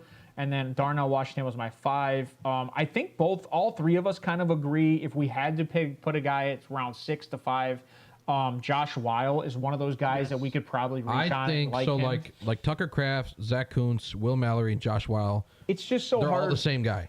So like in my opinion, my Okay, 5 I to see that. 9 or my 5 to 8, they're all interchangeable. Now, if I had to pick, I don't know why I did this, but looking at it now, Josh Wild's my dude. That's I why. would That's like why I'm Josh saying Weil. if we all would So- had to pick that fringe guy, Yeah. Josh Weil is probably the guy that makes it in our top 5 And at 5. It's because of the 6. contested catch. Correct. And that's kind of where I would leave it. That the reason I don't have Kuntz up there is because school. Like it's just if you're not playing anybody. I mean, right? like that's the same with Tucker Kraft too, correct. right? They both and come that's from why small Tucker Kraft's at schools, but- 15 for me. Oh, like, okay. Yeah, I loved him. because I of love that school. tape. So, yeah, but it's really easy to look as a good wide receiver against okay guys. Sure. Because if you like, it's I mean, hard. you know, it's hard because Randy Moss went to Marshall. I don't know. I'm saying. I'm not even gonna go over that because I don't know enough about Randy Moss's college career. No, I don't. To go, hey, he was a standout, or hey, he wasn't a standout, and he excelled in the pros. Just saying. So, One of the greatest all players right, all right. That being said, Johnny, what's your takeaways for the show? Is there anything that you learned today, or is there any takeaways you got for today? number 2 receiver in history. Number one. Garbage. I'm just kidding. Just Randy Moss is definitely up there. But yeah, just have a wonderful Sunday. You know, prepare for your work week, unfortunately, and be safe. All right. How about you, Wheels? Anything from you today? I mean, I think we all agree that Sam Laporta is going to be Yes. a dog. Yes. I like him a lot. Him and Mark Evans. If you guys got to have a chance, go look at some of Mark Evans' highlights. I'm gonna watch this dude now because I like you're him. high on this guy. I like him. All right. He's real high on him. A And- little too and high. tell me for if my I'm wrong. comfort. You know, tell me if I'm wrong. I I'm mean, fine with it, but I like like, the guy. The thing we have to remember is we're not like the guys. This is just something we do as a hobby. This isn't our job. This We're not is- paid to yeah, do I'm this not paid. constantly. I wish I was. Shit. I wish this was my job. boys. I mean, it's do. all right. That's the goal. Maybe one day. Yeah, that's the goal. Like That's it, the goal, subscribe, so But that that share. starts with you. We got Yeah. to try to be accurate, right? Exactly. That's the point. And this Steve. is our first year doing this, so I mean, Yeah. It'll get better next year. Exactly. Or worse. we're gonna build Steve, up. your takeaways. Or worse. Thank you guys for being here. If you're still here, Jimmy, I love you. God bless you guys. He has to love you. Like, subscribe. That's not true. It's by choice. Please like, subscribe, support the show. Reach out to us. Something. You want us to get better? We can get better. You got to let us know how to get better. Is it more communication online? Is it whatever? I can tell you Talk to something us. right now. Yeah. Clean, crisp, and concise. Get to the damn point, bro. Just saying. I love you guys. Thank you for being here. God bless you. Today, Junior. Today, Junior. All right. My takeaway for today actually is going to be a kind of a rant. I thought you And said that- clean, crisp, concise. That is because of somebody on Twitter by the name of, was it ML Football? Yeah. Yeah, that guy. Put up this absurd take of all-time quarterbacks and had Aaron Rodgers above Otto Graham. And if you ever go look at Otto Graham and his stats, I will tell you right now, Otto Graham is perfect in the playoffs. He's- So you want to talk about a guy who won Oh, jeez. 8 world titles? Was it 8? He won them all He won every single one of them. in Cleveland. And he did it 5 years in a row and then another 3 years after that. Oh, shit. And then let's look at, I think he's a 2-to-1 on his touchdown to interception ratio, which Aaron Rodgers is really phenomenal there. But look at the difference in the game. Pure run game back then. And this is a quarterback that led his team to the world championship 8 times. So Here you go, John. for all you people that don't know Oh, he's looking up anything, stats right now. for all He's you looking people up that don't stats know right now. anything about Otto Graham, don't know anything about all these quarterbacks that played in the 60s, 70s, and 80s, maybe you should go look before you start throwing Patrick Mahomes up there. There's always going to be he played an easier time. Yeah. He played on a run time. That's what I was about to say. That was a run time for Yeah. the NFL with Yeah. the 60s, That was 70s. before passing was even like that. Yeah, they're like, oh, we can It throw can go this? through the air. Just don't even go there. And actually, all We of won't- these guys actually made a window for these quarterbacks to play nowadays. So Tarkenton was a rushing quarterback Yep. in the 70s, 60s. Yeah. Like, I think it was like 60. I think it was 60s. 60, So, like like, 60s. if you don't know anything about Tarkenton, and you put him at, 24, you don't know So, shit about quarterbacks that let's played be before your honest. era. A lot of these guys on Twitter are just going to say whatever they can to get It was people so going. bad. It was so bad. I mean, I've seen some terrible I was takes. hoping he was going to bring it up. I was hoping he was going to find I it. mean, that guy. Fine, I well, don't- That tweet. It's ML's third I'm- ranking, and I'm then not looking for it. he put Antonio Brown on wide receivers as number 3 overall. Oh, come It's on. For you know what? I'll never Diva, listen to maybe. this dude's rankings ever. They're horrible. Garbage. What are people's rankings, as we talked about with Brandon before? Opinions.